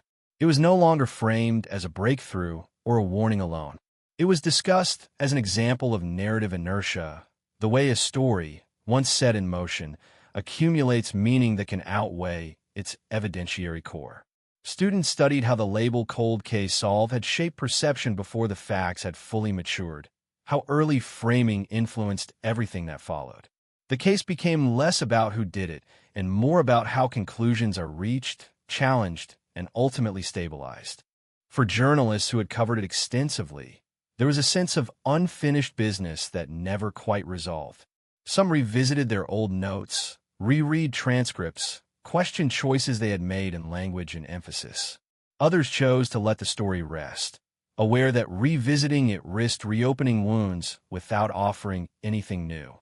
The decision to move on or stay engaged became personal rather than professional, guided by an internal sense of responsibility rather than deadlines. The defendant aged further, becoming a different person physically than the one introduced to the public during the arrest. Hair grayed, posture shifted, time left its unmistakable marks. Inside the institution where he lived, he became less of a headline figure and more of a fixture, known to staff and inmates alike as someone whose case had history. That word carried weight. It implied complexity. It implied caution. It implied that whatever the truth, it was not simple. He stopped filing motions, not because he accepted the outcome, but because the machinery required a challenge it had become too slow, too costly, too draining. Hope, when stretched over decades, transforms. It becomes less about reversal and more about endurance. He spoke rarely about the night in 1995 now, not because it no longer mattered, but because it had become a fixed point around which everything else revolved. Repeating his denial no longer felt like movement. Silence, paradoxically, offered more control. The victim's family experienced a parallel shift. They no longer measured time by legal developments. They built rituals that existed independently of the case, honoring the life that had been lost without waiting for permission from the system that had failed to deliver clarity. In private, they still wondered. They still replayed what-ifs. But publicly, they withdrew, protecting themselves from a narrative that had taken on a life of its own. Their grief had become something quieter, more internal, less willing to perform. Occasionally, new information surfaced, but it never rose to the level of transformation. A former neighbor remembered something indistinct. A retired officer offered a recollection colored by hindsight. These fragments were noted, discussed briefly, then absorbed into the mass of existing material without changing its shape. The case had reached a saturation point. New data could be added, but it could no longer reorient the story. This saturation created a strange kind of stability. The case stopped feeling volatile. It stopped provoking sharp reactions. It became something people referenced with a sigh rather than a spark. That shift was unsettling in its own way, because it suggested a collective accommodation with uncertainty. The unresolved had become normalized. In conversations about justice reform, the case was invoked as proof that finality and truth are not always aligned. Advocates pointed to it when arguing for humility in the use of forensic science, for transparency about limitations, for restraint in language that promises certainty where none exists. Opponents countered that without finality, the system collapses under the weight of endless doubt. The case served both arguments equally well, a testament to its ambiguity. The house where the crime occurred was renovated again, this time extensively. Walls came down. Floors were replaced. The physical markers of violence disappeared beneath modern materials. For some, this felt like erasure. For others, it felt like mercy. The new occupants knew the history, but refused to let it define their lives. They spoke about reclaiming space, about refusing to live inside a story they did not choose. Their stance sparked debate, revealing how differently people relate to places marked by trauma. As the decades stretched on, the case began to intersect with generational change. People who had not been born in 1995 encountered it as something already complete, already distant. They consumed it through summaries, timelines, and curated narratives. Their emotional investment was different, less raw, more analytical.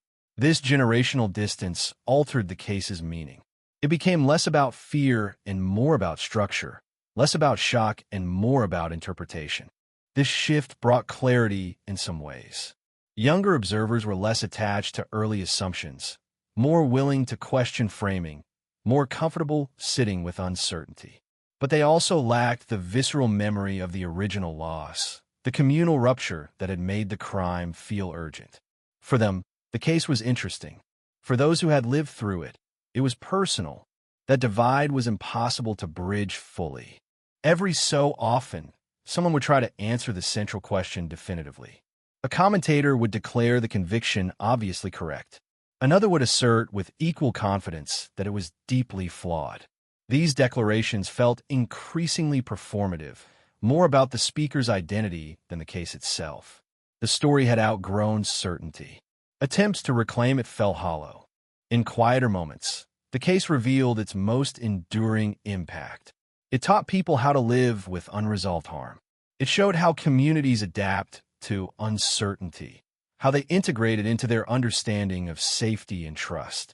It demonstrated that not all wounds close cleanly, and that insisting they do can cause further damage.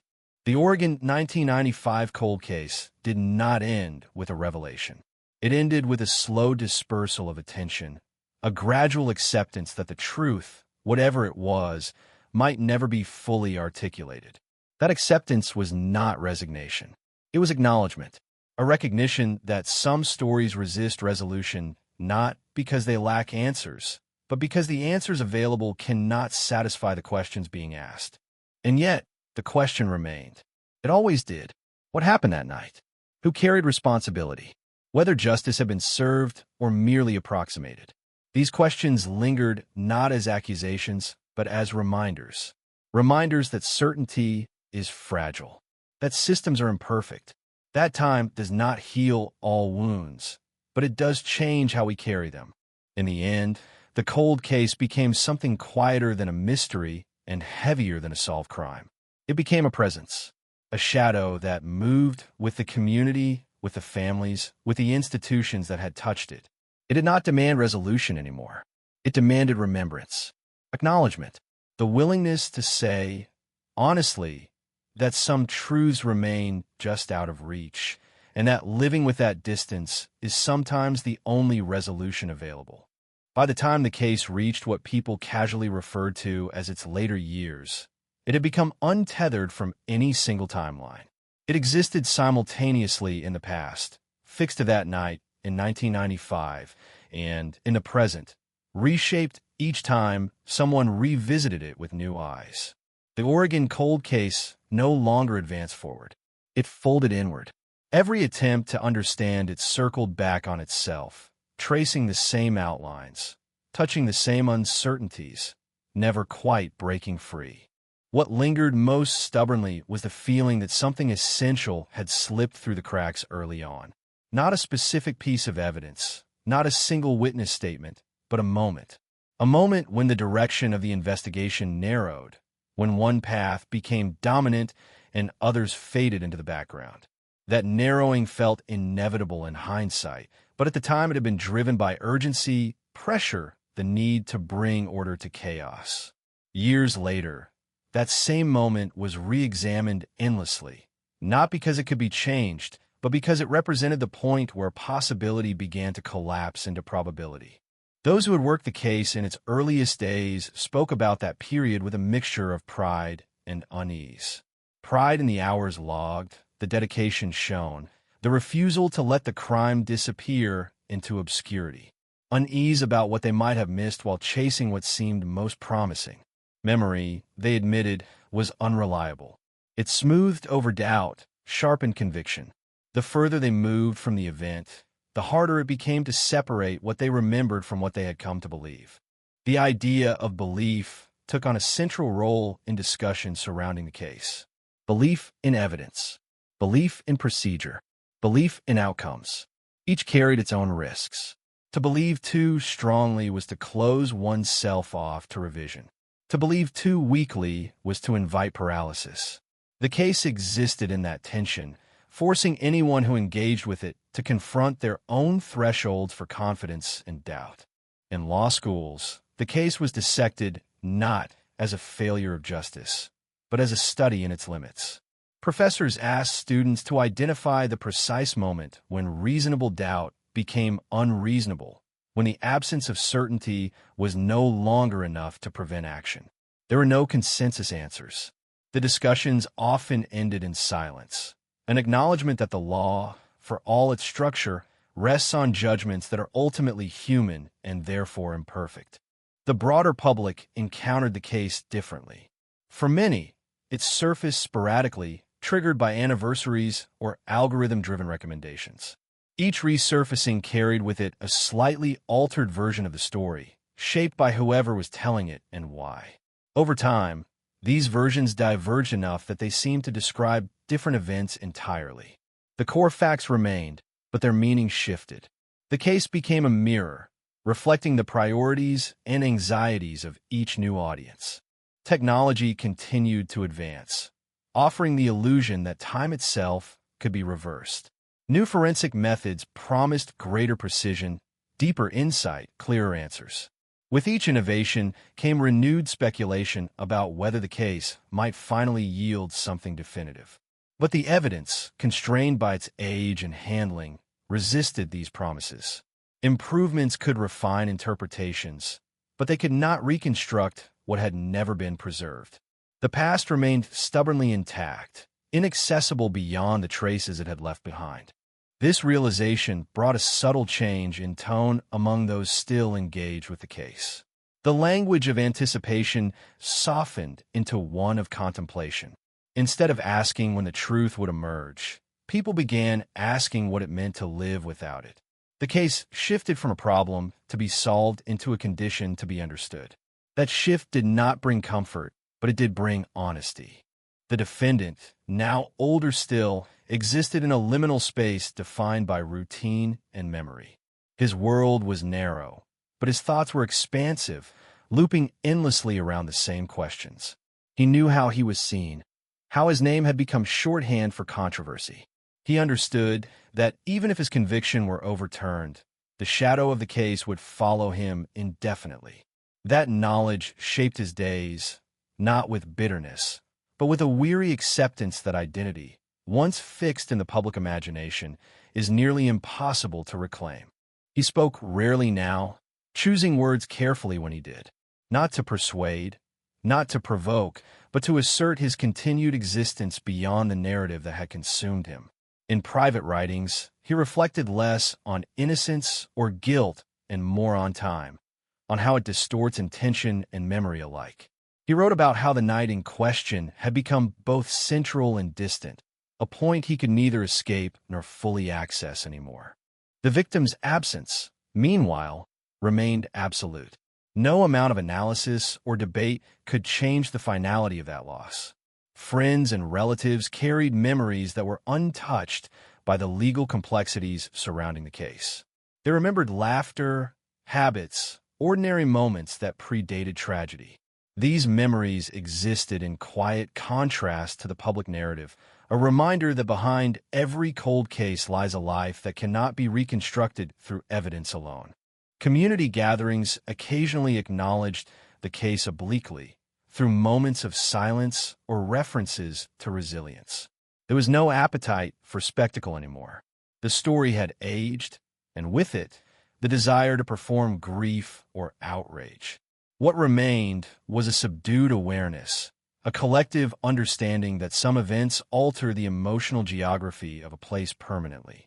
The town would never fully return to what it had been before 1995, even if most visible traces of the crime had long since disappeared.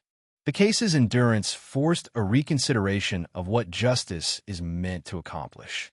Was it resolution, deterrence, truth, healing? The Oregon cold case seemed to satisfy some of these aims partially, while leaving others untouched. It punished, but did it heal? It concluded legally, but did it convince? These questions resisted tidy answers, complicating any attempt to declare the case a success or a failure. As discourse around criminal justice grew more nuanced, the case found renewed relevance. It was cited in arguments about the weight of circumstantial evidence, about the ethics of delayed prosecution, about the responsibility of the state to acknowledge uncertainty. Each citation pulled the case back into the present, reframing it within contemporary concerns. Yet no reframing could escape the fundamental fact that the truth of that night remained incomplete. The longer the case persisted without resolution in the collective mind, the more it came to symbolize a broader discomfort with ambiguity. Modern systems are designed to categorize, conclude, and move on. The Oregon 1995 cold case resisted that impulse. It lingered, unresolved, not because of neglect, but because it exposed the limits of certainty itself. In the quiet spaces between public discussions, the case continued its most subtle work. It taught patience to those willing to sit with unanswered questions.